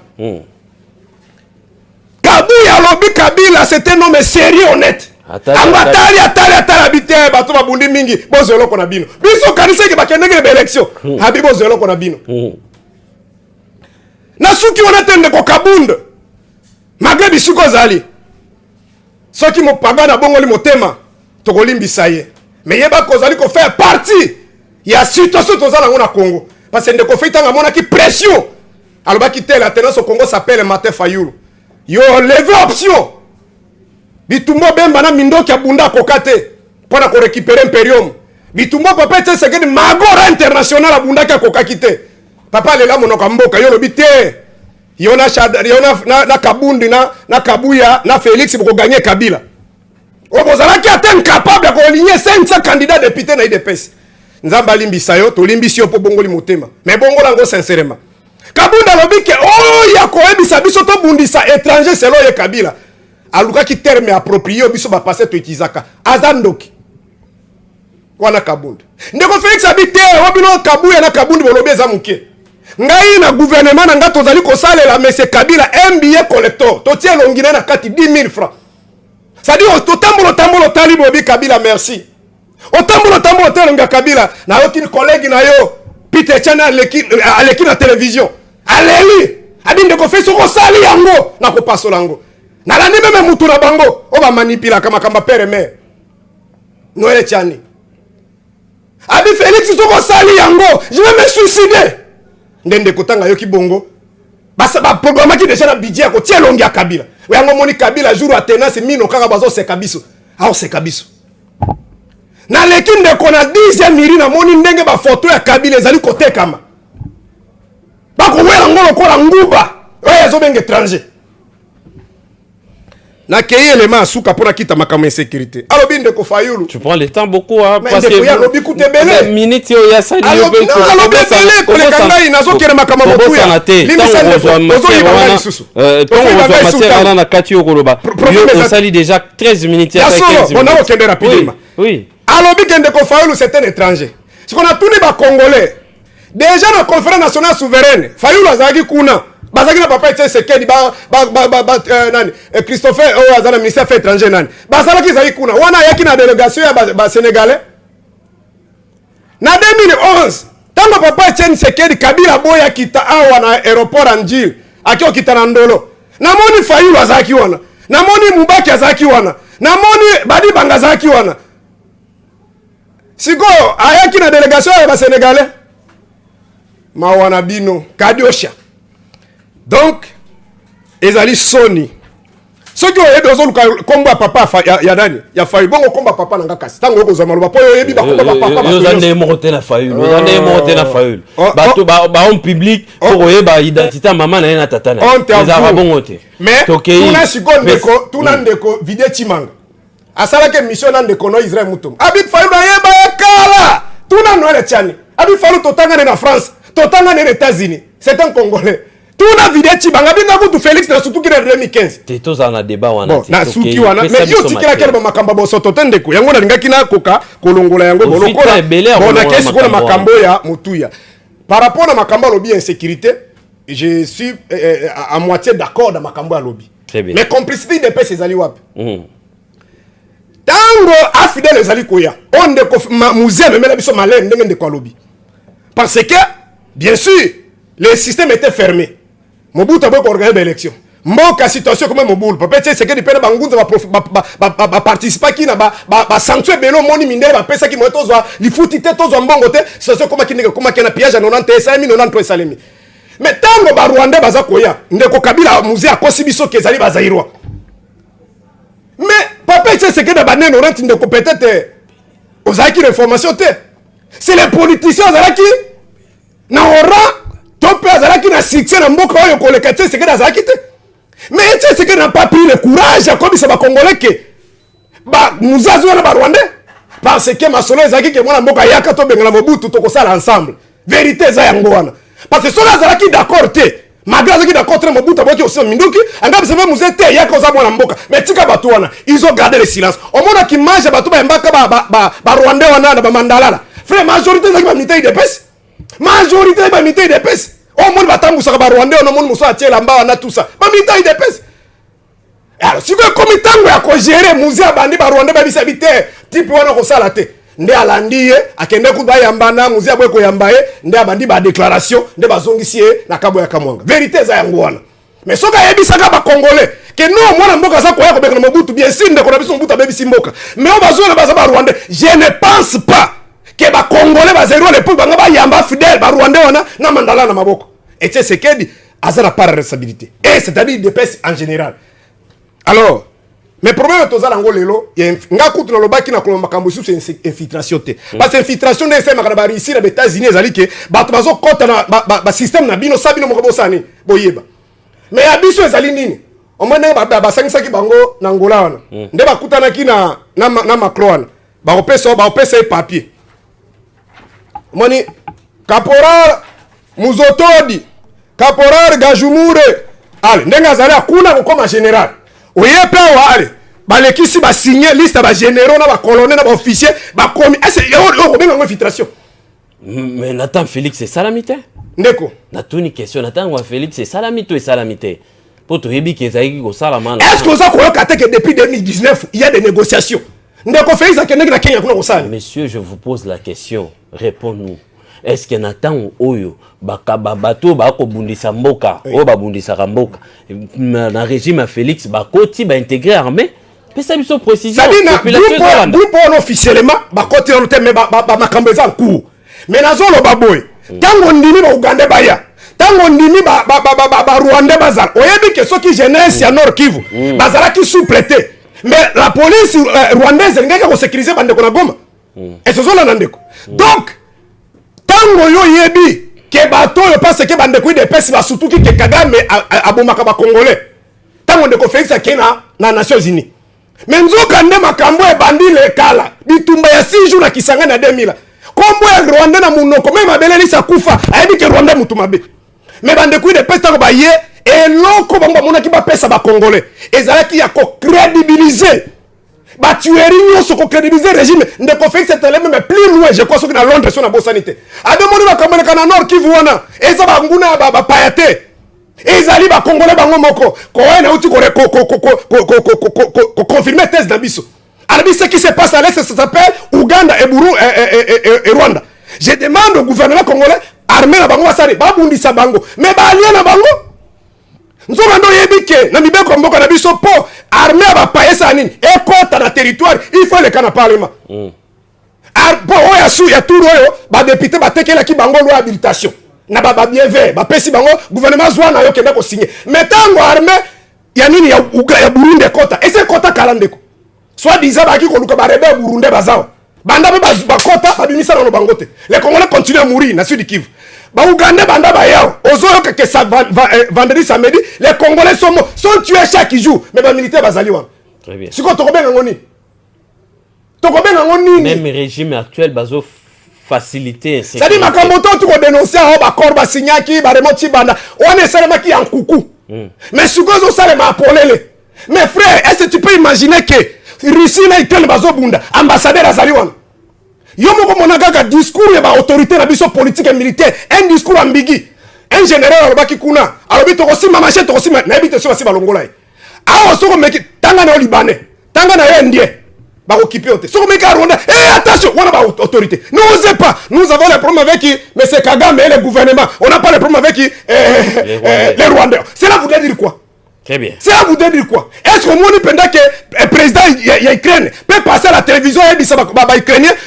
On n'a pas de problème avec les Russes, on a des problèmes seulement avec Poutine. Très bien. Donc le problème est que ceux qui remettent aux ala bitumbandeko attitude monsieur ko zandeki zali wonate. C'est-à-dire schéma ya bakanisation ya mboka président Fayulu aloba yango ambongo aloba baluka tiba buka même ndaka mbongo. Sango motema mabe, sango alingaka biso te. Lelo tokomi kosuka wapi? Peut-être qu'on peut sa conclusion à souk. Merci beaucoup. 089 73 88 067. Que retenir de la situation actuelle du pays? Maître Papi Djosso, coordonnateur, il y a 7 Boyo qui est Union Sacrée, Boyo qui peut Mwanamboka, Pasteur Serge Taboko, il y a Lamouka, il y a Eside, Boyo qui est Bogi Makantina Bango. Komingonga, Toyokaka population 089 73 88 067. Jocelyne à l'image et puis on se retrouve tout juste après pour tous les réactions à la population. La plupart des Congolais, tous journalier. Si on dit jour, na journée na bimi boy, on a koutani nango ndenalier. Très bien, 089 73 88 067. Il faut beaucoup prier pour votre émission, votre programme Dénonçons, parce que Bata qui s'en raté, parce que nous sommes en train de faire un grand travail. On ne peut que demander et présenter nos esquisses par rapport à ces désagréments, mais on continue avec les appels. Allô, bonsoir. Bonsoir. Oui, Ndego, bengi biso pikombonani. On a béni la commune de Chassa. Très bien, tozo kamutuna na. Nalina yu na papa wana lati muniere wana. Maître Papi Djosso. Oui. Oui, nous comme on a évité, mais il faut utiliser un peu comme on a évité. Bon, le problème c'est que tout n'a ébouillé. Oui. Papa est bien qui du Wamulumba.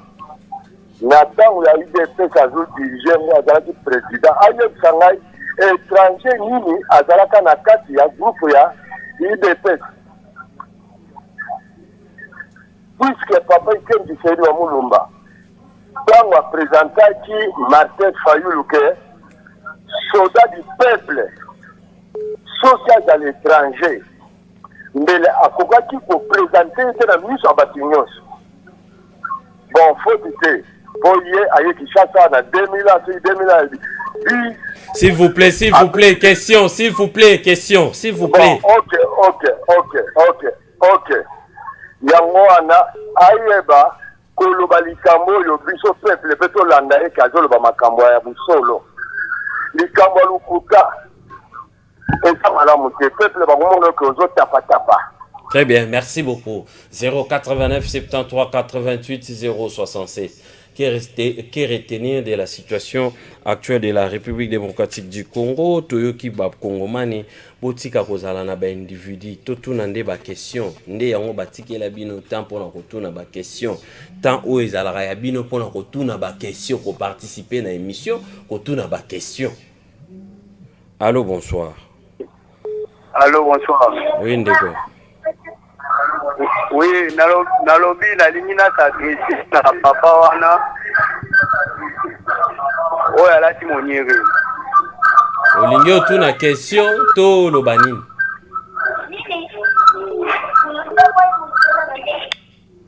Très bien, merci beaucoup. On continue avec les appels. Allô, bonsoir. Allô. 089 73 88 067. On continue avec des appels. Bozolanda biso de partout. Boyoki bango izalinde er ngonga na bino ya kotuna. Allô, bonsoir. Allô, bonsoir. Oui, papa. Question na otuna boy.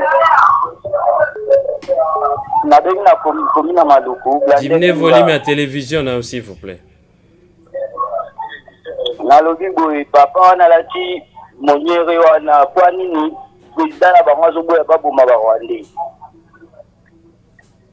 Je da des barwandais bazokanga wana baboma bango. Allô? 089 73 88 067.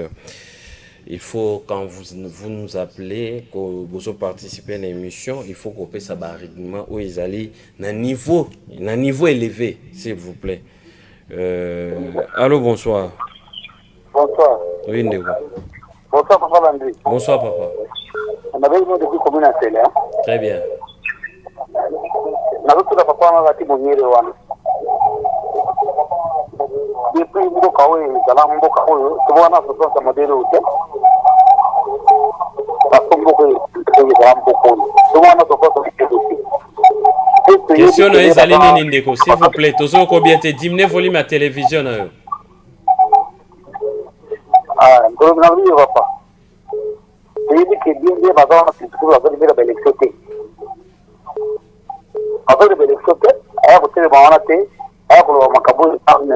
S'il vous plaît, question no ezali nini?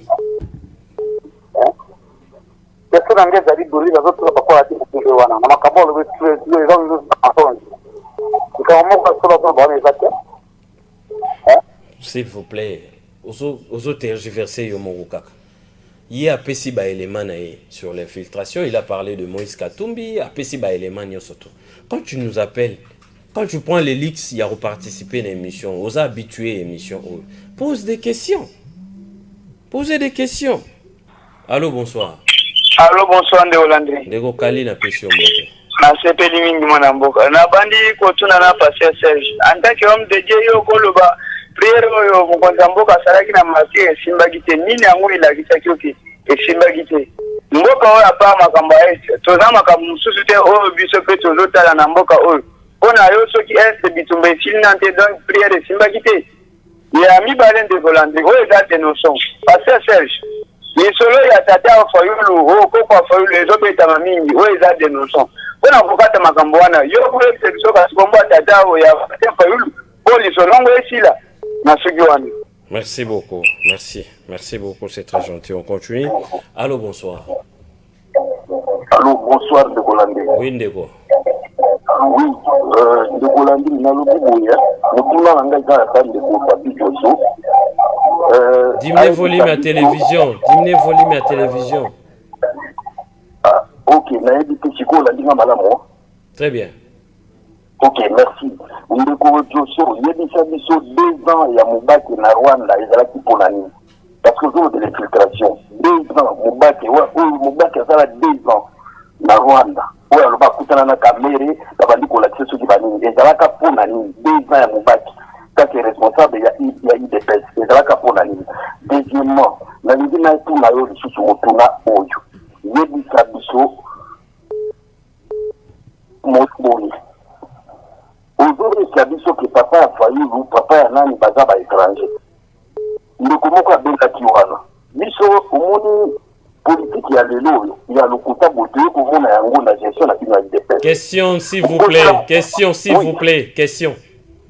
La vérité n'a pas été ma combo à banduka wa failli, il y a papa na ina ba maman na ye. Très bien, merci beaucoup. Posons la question. Merci beaucoup. C'est très gentil. Poser question. Toujours koba. To vanda wana te yo boy na ip sakabino boza ba conseiller ba invité te. Oyo ki invité tuna question. Mutaza ko oko changer papi joso na union sacrée pour awa actuellement à redéfendre régime. Oyo azali na opposition mais moi mboka Serge. Oko changer ba position te pour na appel na yo. Yo tuna ba question ndenge yo ko benga. Allô, bonsoir. Allô, bonsoir, mon frère. Oui, bonsoir, papa. Nazolo bana mojaïque. Question na eza nini? Nazolo message na ngai eza boye. Ndenge aza wana lokola ke baza na bokonzi bayini bango deja. Bayini bango kasi nyonso ya koloba wana bakosepela nango te. Tandis ke bango baza na pouvoir. Donc, ata bato mingi baleki wana na apele bakolobaka mabe na ye. Parce que bango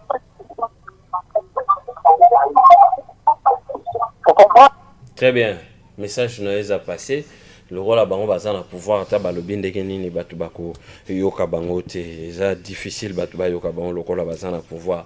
Eza pe comportement ma baby so ba congolais to zanga nango opposition de baloba mama longa bato ba na pouvoir baloba lokuta eza position mabe. Opposition pe aloba makambo bien. Pouvoir pe so azo sala makambo bien, il faut qu'on encourager yango pour être bien na biso ezali République démocratique du Congo. Allô, bonsoir. Bonsoir ndeko Landi, ndeko Joso. Mais pour nous kozongisa Kabila na Rwanda na bakursi nyonso mutuna eza mutuna na bakursi nyonso president sali na Rwanda pour nous kozongisa Kagame hatuna Kagame ala kisaenda kwa ya bakabila azongisa yeye nini ezozanga eza mutuna parce que eza biloko yongi koloba pour nous kozongisa Kagame Kabila na Rwanda Kabila la kisinani Kagame ala kisaenda kwa bakabila na Rwanda ezozanga nini pour nous kozongisa Moïse Katumbi na Egypte ezozanga nini pour nous Fayulu na Sénégal, on peut faire ce village na Sénégal. Parce que pour le quota oyo. Très bien, merci beaucoup, merci. Restez pour comprendre la philosophie et mission. Quand tu appelles et zali pour na autour na question, Hollandi thématique, tout na question. C'est ça le problème. Borobando zwana bino ba problème parce que bino bozo linga bo analyser na place à ba inviter. Ce n'est pas pour rien toti que la rabango tant basa a exposé. Pour bino boyoka bango et permettre bino botuna bomba question par rapport ya oyo bango ba pesi lokola makanisi. C'est ça, c'est ce qui tue le Congo et zakaka analyse sur IDPS, analyse sur Fayulu, analyse sur Moïse Katumbi, biso lokola toza bato ya Kingani, tolingi kaka Kingani, tolingi Kingani au moment où Congo ezokende. Ata ba leader na bino ngonyo so tout temps ba kozwa Congo. So ba kuti yango na ba ita oyo na ita oyo tozokende lebo. Allô, bonsoir. Oui, allô? Oui, Ndeko. Allô, bonsoir. Bonsoir. Oui. Bonsoir. Oui. Diminuez volume à télévision, s'il vous plaît.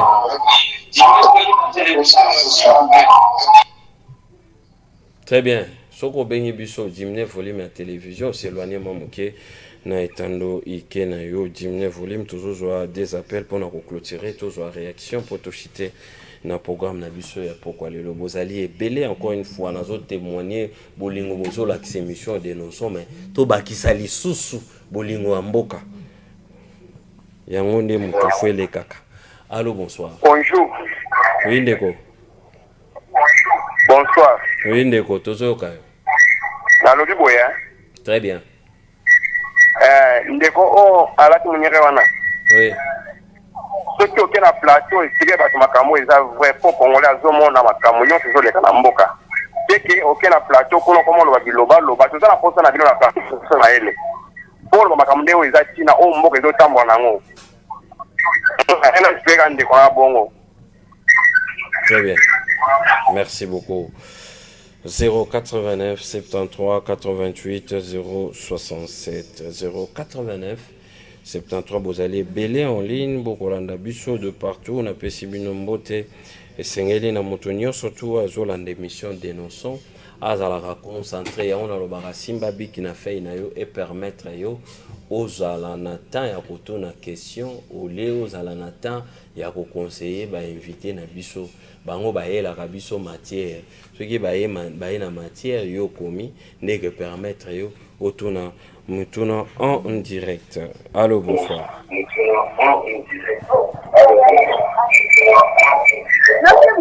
Allô. Allô, bonsoir. Très bien, Jocelyne à l'image et puis on se retrouve tout juste après. La plupart des Congolais, tous les journaliers. Si on dit jour, na journée ndenge na bimi boy, on a koutani nango ndenalier. La journalier. Journalier. Donc koutani on a jour ndéolier.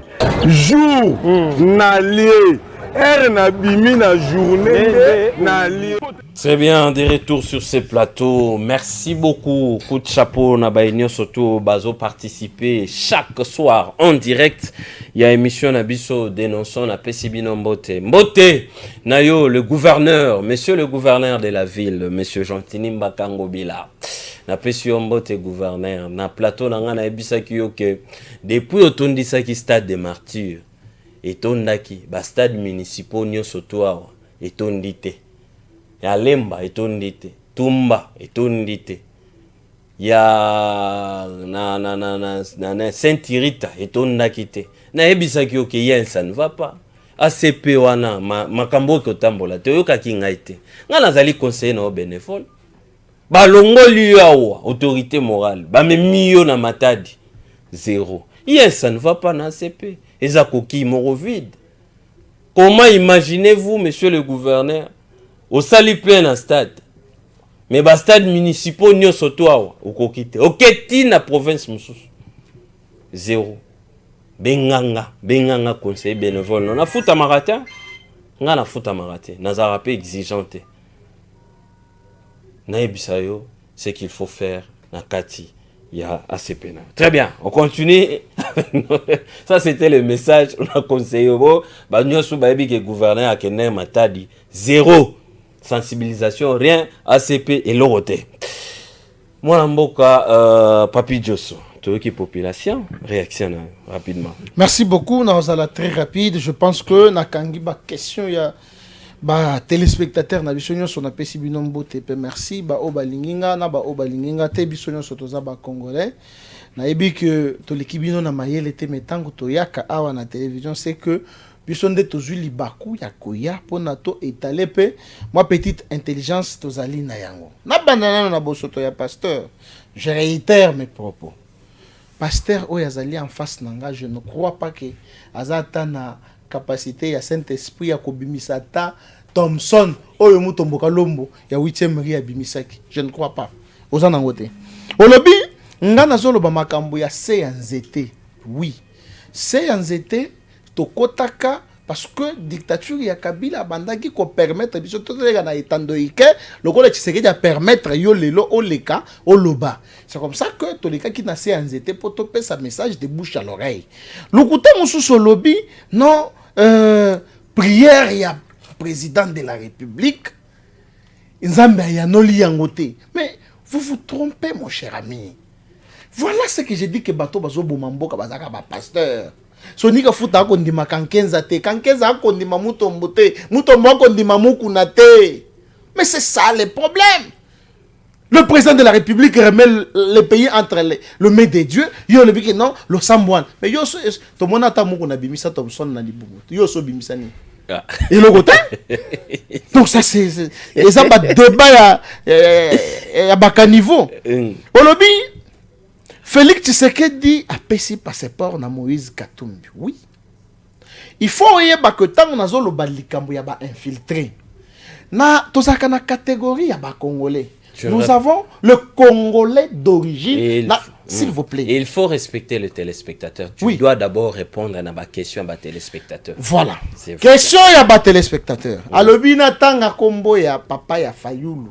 Et natanga kombo ya papa ya Mboso na ya nani. Nazo tangela ye kombo ya papa ya Mokonzi Mboka Etienne Tshisekedi. S'il vous plaît. S'il vous plaît. Etienne Tshisekedi wa Mulumba. Mama na ye Marthe Kassalu. Bazana même village nangana Kabe ya Kamwanga et pas na bango na 10e rue. Muto ya lobi likambo ya pas ba Fayulu baza tel part yo so mona mutu azo bomba ba para na ye, a bomba bandeko na ye. Jamais. Même Joseph Kabila zana bandeko ya bibamba azo la kisa bango. Comme Martin Fayulu. Nazo envoyer ndeko wana lobi na njili. Biso nyonso toyebi ya njili et comment commune. Mais Martin Fayulu lobi ki abotami na njili pendant que la commune ya njili ezo existait. Mais makambo eleki na TV Awards. Vous jouez de qui? Fayoulou, botala na Jeune Afrique, Aouta Sénégal. Papa na yazalaka homme d'affaires, abanda yu côté ka carburant. Qui ne le sait pas? J'ai dit ceci. Okoki kozala congolais par acquisition, mais ils ont un poste moko o ezali verrouillé. La constitution a verrouillé ça. Très bien. C'est comme ça que Katumbi ayant obtenu la nationalité congolaise par acquisition, bien sûr, à comment qui congolais, à quoi comme gouverneur, la loi l'autorise, à quoi comme député, la loi autorise, à quoi comme chef du quartier, mais pas président de la République, pas président de la Cour constitutionnelle, pas président de l'Assemblée nationale, Sénat. Il y a des postes Oyo, Congolais Oyo, azui nationalité, ce que aza Congolais te, mais azui nationalité congolaise. Lokola Fayoulou, Lokola Kabila, Lokola Katumbi. Parce que pour Kabila, Moïse Katumbi a yebisi biso, Kabila la ki biso passeport ça ira oya kota nango na Congo. Donc ce qui Félix Tshisekedi a pensé qui Moïse Katumbi passeport, c'est parce que Kabila bengani na qualité na ya Congo, je dis bien wana matière wana oyi bangote. Congolais par acquisition. Congolais par acquisition. Oui, par acquisition. Ozo comprendre. Na uti koloba ke aza na nationalité ya ngeli. Bandengo nanga obo bengi bolobi ke na koloba makambo lukuta. Non. Moi je viens avec des preuves. Na pesi raisonnement nanga na ba idée nanga avec ba preuve. Mais boza nanda ko boyo ki pasteur awa. Oyo azata na nguyete ya kobimisa Thomson. Mutombolombo bonjour place aux alliés. Parce que ça za bimisa na CT. Mais est-ce que pasteur oyo so bimisa ta biscuit na sac ya mondimi? Ozomon. Donc c'est dans ce contexte là on a zoloba que Félix a pensé que parce que Kabila a bengana kiye Moïse Katumbi ndenge moko. J'ai donné des éléments de preuve ici. Bon, c'est nga oboye bisangai, siko yo yebi komba papa ya Martin Fayoulou. Martin Fayoulou ye moko, kono papa ayebi angote. Bon tout na ba étudiant inikin. Ba yebi sebino soki Martin Fayoulou azaki capable ya kopesa kombo ya tata na bango. Martin Fayoulou atangana nani? Peter papa wana makambo ya réseaux sociaux. Yoka. Ndeko lobi que na loba makambo ase anzete, na loba makambo terre à terre. C'est ça le place où il faut dans le côté. Mais ngai naza na terre à terre. Na loba makambo ase anzete. Tango tuniye question, ayebisa apeso tableau ya infiltration na insécurité. Alors non, je me rallie à ce qu'a dit Papi Diosso. Mais Papi Diosso lobi makambo terre à terre. Comment oso se rallier pe na muto ya terre à terre? Voilà les gens des pasteurs autozana bango. Voilà pourquoi j'ai dit que ce sont les hommes de Dieu qui ont tué ces pays. Parce que les hommes de Dieu, c'est le dernier rempart na biso. Biso bayi politique to soigni, to bundi, to ya epaya tata banganga nzambe. Mais okomona nganga nzambe akotambola na kingakati, ako féliciter bozana no ba jeune, bosali musala malamu, mais basali 18 ans. Même à ta toilette ya congolais batongi te, kingakati ya congolais batongi te. Donc mona nani makako ako senga ji awa. Ndeko nangai, vous jouez quel jeu? Martin Fayoulou n'est pas un Congolais, je le répète. Cela ne veut pas dire que qualité ya Congolais d'acquisition à cause de la nangote. Donc à cause de la naïe député, n'est-ce pas député wana? À cause de la naïe, bon, je ne sais pas moi, gouverneur, oui, la loi autorise. Martin Fayoulou à cause de la gouverneure, mais jamais président de la République. Jamais. Jamais. Ce sont les choses que Kabila Salaki, mon cher. Au moins, Bissotoye pour que Félix Tshisekedi a créé une nouvelle classe politique. Imaginez-vous que Basali loi Oyo et Zaliko épargné na Chibala, na Matata, na Kabila, que Bango Baza na juge naturel na Bangote. Constitution est taillée sur mesure. Au moins, qui professeur ou la qui n'est pas confrère na yo sang. Tanga article 217. Mais non, mon maman, ancienne première dame, aleki que non, biso tozo tala biso ndeto boti mwana. Donc mwana wana is a constitution. Au tali article 4 problématique, article 50 problématique, article 217 wana kutundeli wa. Merci. Merci. Mais si ko bandeko nangai bo retenir boy. La question de la sécurité na infiltration et bandit na Tshisekedi te. D'ailleurs, c'est Félix Tshisekedi oyaye ko la kisana monde que ce qui les lo Congo est un problème, il y a insécurité. Bino ba américain, na ba français nde boza à la base ya nyoso. Parce que même ceux qui bunagana ezali na maboko, il y a ba M23, ce ne sont pas les M23, mais c'est la communauté internationale. Na lingala balobaka, ceux qui ont moni moi na soso atondi nanzung azanase, c'est que atondi nanzungu plutôt, c'est que maman na ya azanase. Félix Tshisekedi se trouve devant la communauté internationale et non devant les Rwandais. Pour chiter. Pour citer, Bayoka, je pense que la démocratie voudra c'est que ceux qui moninga à mettre à vie on est obligatoire. Okoboya, tout comme Okolinga, tout comme Okotikala nayo, naître. Les trois infiltrés na Tangelibino, Joseph Kabila, Moïse Katumbi, Martin Fayulu, bazali na capacité te bakoma ba président de la République, chef de riz, oui. Mais Kabila Koutouye a frappé à ta chef de riz à kokoma les sous-sautés. Pour azan à titre ya sénateur à vie. Très bien. Merci beaucoup, Papi Josso, maître Papi Josso, coordonnateur, il y a essayé Nenge à Mekiko, à Pessibiso tableau nae, Totika Nango. Et vous avez une archive, Tingi TV officiel, vous s'abonner, belé, et puis vous partagez les liens à chaque fois. Le numéro est affiché. Comme la biso to routine de la streaming na biso, il vous permettre à tabozan à courant et au landa biso à partir du téléphone na yo. Très bien. Moi Namboka Serge Taboko, vous avez 2 minutes pour en rechiter déjà l'émission. Bon, merci Ndeko. Ce qui est vrai, sincèrement, dans la émission Minginayo, mais Michel Lelo, je suis sincèrement désolé parce que par rapport à ce sujet, je pensais qu'on allait être là, tout développer, tout, mais qu'on réfléchit pour Namboka et chercher peut-être l'unité nationale pour que tout se débarrasser de la situation tout ça Lelo. Mais c'est vous. On a pas si bien 2 minutes. Ils ont répondu Nabiloko lobby yo répondre ngam to na pesa minute na kozonga na ngali kola tisanga be na lobby pe na yote na lobby ndeka ke za règle na bino na bino mibale c'est-à-dire débat ya scienceté débat ya bolanda ni mosala banzela débat ya terre mais na mona ki ndeko Félix omita ndeko Félix alo baliboso ya ba journaliste ya France 24 na TV5 na kanisi ta tozaki na beko primaire zaki soko moni moninga moko azo botolo mbongo azo mélanger bise na ko bengelo ya na ngai sikoyo batuni ndeko Félix, qu'est-ce que tu vas faire par rapport à la situation de Bunagana? Abi, mais vous avez les informations que l'armée ukrainienne va entrer par Bunagana. L'armée kenyenne va entrer par Bunagana.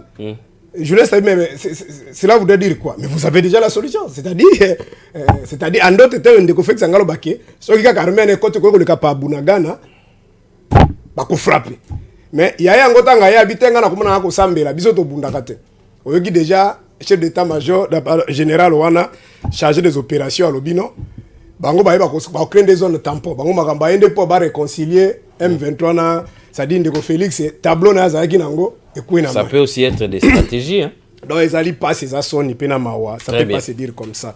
Alors na ke rapidement na kokota makamonete na koka répondre na bandeko ba Congolais bazolanda biso botungisa na bango te. Bango bazaka ka bongo ndenge ndeko moka lobaki ya balobaka pe Mobutu na Centrafricain ainsi de suite tout ce qu'ils ont dit là mais tu bango bazaki na bemba bisa biso kalia ka misuni mais tango ba changer comme igwe katumbe okaka ba finga ki na jeune tango asali ake okuta na Félix Mayokani au mwana mboka donc pour landa bango te Fayulu c'est un homme crédible et j'ai dit aux Congolais est l'ouest sud nord Fayulu c'est un homme ndenge tozali boy ça je parle comme un homme responsable un homme de Dieu et Congolais qui aime son pays.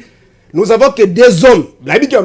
Mais je vous dis qu'il n'y a que des hommes. Maintenant au Congo, ceux qui bango bazui pouvoir dans Mboka, c'est-à-dire bazui impérium à pouvoir dans Mboka au Congo, makambo tout bozolo ba aussi. Il y a que Fayou, si pas Fayou, il y a que Mukwege. Il y a que ces deux hommes là. Mukwege.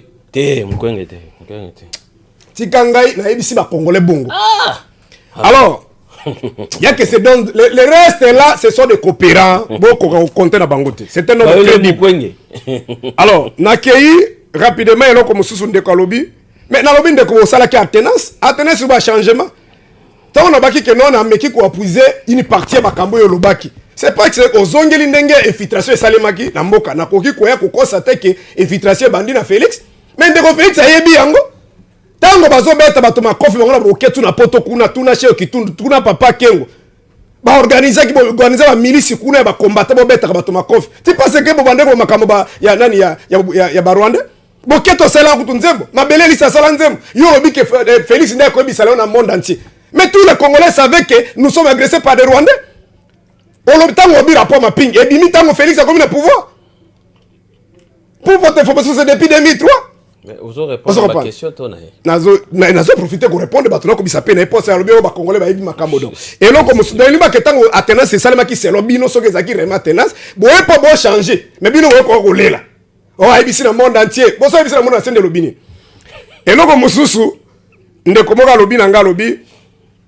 Pourquoi pas donner les noms de papa de Fayoulou? Ça c'est vraiment un débat de carnivore. Ba tout nie comme papa Mbosso a pesite. Et c'est même papa a boté Etienne Tshisekedi comme on. Biso to soutenir papa Etienne Tshisekedi, même les Congolais belé, c'est pas qu'il a besoin de soutenir combat. Comprenez? Mais ça, ce sont des débats terre à terre, des débats inutiles. En tout cas, ils n'ont pas d'argument. Tout le monde a besoin de par exemple, j'ai traité une proposition de loi. Débat contradictoire de Félix, n'a Fayoulou par exemple. Tout le monde a de quoi à quoi na plateau. On se comprend. Yango moni ba kimi. Toi on a besoin de ba chiffrer loba. Bino ma comme ba chiffrer boye bité. Ba conférence ko ça attendre ngende ko président falo ça bino ezalite. Bino ezalika kama kamusu so nationalité ko za chef de riba bino ko ezangi mutuna makolo. Alors, à part de petit c'est que la kenda il dépêche wana coquille vide, il y a pas de valeur, il y a rien de sérieux là-bas. À part corruption boye bina baba ba lokuta ko kosaka bat. Alors, je peux pas entrer dans ces débats là terre à terre. Question mo comme tout yande ko mo ka tourner abi, mais prière wana ezalaki oui. Je le confirme ndeko. Kenzamba yoka kilo sa mwate pa yoka katelo samba batambindo. Nazobiri susubo. Eza ndeko nanga en face. Même un homme de Dieu qui me suit. Eza yon ndeko tuna ki. Tu peux me citer un pays dans le monde où bazalaka na guerre. Bagenda ko sa prier na stade de guerre ici là. États-Unis d'Amérique, le président de la République qui prête le serment la main sur la Bible. Mais lorsqu'il y a un problème de guerre, bakenda ko bunda. Israël et sika Palestine et sika Jésus abutama ki na Nazareth. Akemade ko kene na Jérusalem.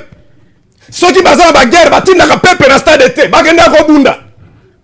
Donc ils ont mené un évangile à mensonge, à manipuler ka bato. Que guerre ici la prière. Dans le livre de Genèse ndeko tika na 6. Genèse chapitre 2, verset 15. Dieu a dit dans ceci, je t'ai donné les jardins, garder, protéger, cultiver. Dieu a sa part de responsabilité, l'homme aussi sa part de responsabilité. Donc pour on aussi sa guerre, bon bongi sa ba condition ba il y a infiltration ici là, bon tsa militaire ba condition malamu pour ba ko aussi sa guerre. Yo ko ba sa la prière. Ah ba Rwanda bazo compter ko ba biso guerre ici na prière. N'importe quoi. Donc on a makambaro kuta et preuve la plus ba prière on ba kenda ko mona stade de tondaki ba pesi ba mbongo. Et no bandi ba prière depuis ba neno nanti ba saka ba prière. Depuis 96 to saka ba prière, est-ce guerre ici là. Est-ce beaucoup ba Dieu de bala.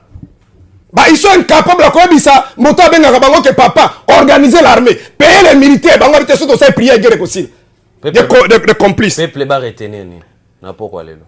Bon, peuple retenir le la pression zali na suki wana, peuple a retenir que mboka na biso ezali na difficulté à makasi. To bangelo ko mokote histoire ya ndeko Félix na bandeko bazali lelo na union secret na ebisaki bino soko mo mutaki okota kuna azana problème ya libumu ana problème ko bongisa situation na ye mais na union sacré loko malonga ekozala kuna te omoni bango mo bazali kuna ba katu bazo swana katu sandenge bazali et en plus bazana idée que ba organiser des élections te to ebisi ba congolais que 2023 to sale fort bandeko ko basi bazumbongo bamba lingi makama musique ba voyage ba kende ko pema ba tikela bandeko musu bazali responsable bazala bolingo ya mboka bakoka kobundela mboka oyo bakongoli batika kokufa na 21e siècle chaque jour ndenge toza bolobo koyoka babomi mususu chaque jour tokufa jamais koyoka babomi ata kongola bomi angolais kongola bomi zambien kongola tezaka on a tué les congolais en plus soko solo na bango tango kutu akabile zaka muke ezebele pe abiso diminuer ça dit pour na bango nombre ba cadavres diminuer. Avec des gens comme ça, il ne faut pas les faire confiance. 2023, to kangi parenthèse on ko pema. Donc toza na eloko musuti photo tika ndeko Félix. To kene na mobulu te parce que si to kene na mobulu tozo banga tamsu capitaine de moka ko bima wa Rwanda zo biso pouvoir. Alors il faut to kene malembe to batela bongo 2023 ligne rouge. Soki ba tricher ndeka ka président Fala Lobaki to ko récupérer pouvoir na biso parce que to yebi kende ko Félix ndeka Kabunda Lobaki na pesi mbote ata 5e ma ko komate. Même quota za qui est lié à 90%, aucun de Israël muto balobaki abike kuna même Ascaris na libumu c'est mieux vivre. Situation ali na ebite na est ba ko voter wa. Na bandu ba ko voter wa. Na Congo na Kinshasa ko na parle pas. Très bien. Donc vraiment ndeko ba ke ndeko pema ba zupe mbongo belé ba toki bango ba conseiller na bango ba si ba zune ndeko lo ba wa bazo ba mpango tout ça mais tu es bien que un jour ndenge ko falobaki nous allons récupérer notre pays. Merci beaucoup. Merci beaucoup, Pasteur Serge Taboko. Merci beaucoup, na moi, maître Papi Josso. Merci beaucoup Ndeko Landry, mais le peuple a constaté qu'à Lukuta, où Ebimi et pas Mosai Nanzambe, Akoboya le Sambo, président de la République, Azali Kosala, mais Yemoko, incapable à kutu ya koloba alléluia dans l'église où Yazako Kamba. Ce qui Fayoulou a katanaki na élection en 2018, c'est que le Sambo n'a pas ça la raté. Très bien, merci beaucoup. Nous sommes arrivés à la fin. Merci encore une fois à l'équipe au YouTube. On a 8h, tous en avons 21h. Tout travail sera plus de 12h40, plus de 20h, donc plus de 24 heures l'homme Sostoloba. Il y a travail, topé maramouké, tout ça là, moi, Moussa Lebele. Merci, Nabino sous Bozo suggéré, Bozo proposé, Bissoisa le bienvenu, Bozan Ate lobby, militaire, femme militaire, vive. Tous allez na défenseur lobby to kutana pour na compte émission na biso dénonçons. On apprécie encore une fois invité, merci pour na répondre positivement à l'invitation. Gloire Luleko, les caméramans du chef, merci. Merci à Don Mayala, l'excellence dans la simplicité. Merci beaucoup à Jocelyne Alang, une femme battante. Merci à la grande famille Ntingi, l'autorité morale. Nous te disons encore une fois un grand merci. Merci pour ces beaux cadres. On se retrouve demain matin à 8h15, heure de Kinshasa. Et puis un nouveau numéro à 19h30, heure de Kinshasa. Bye bye. La plupart des Congolais, tous les journaliers. Si on dit jour, na journée, na bimi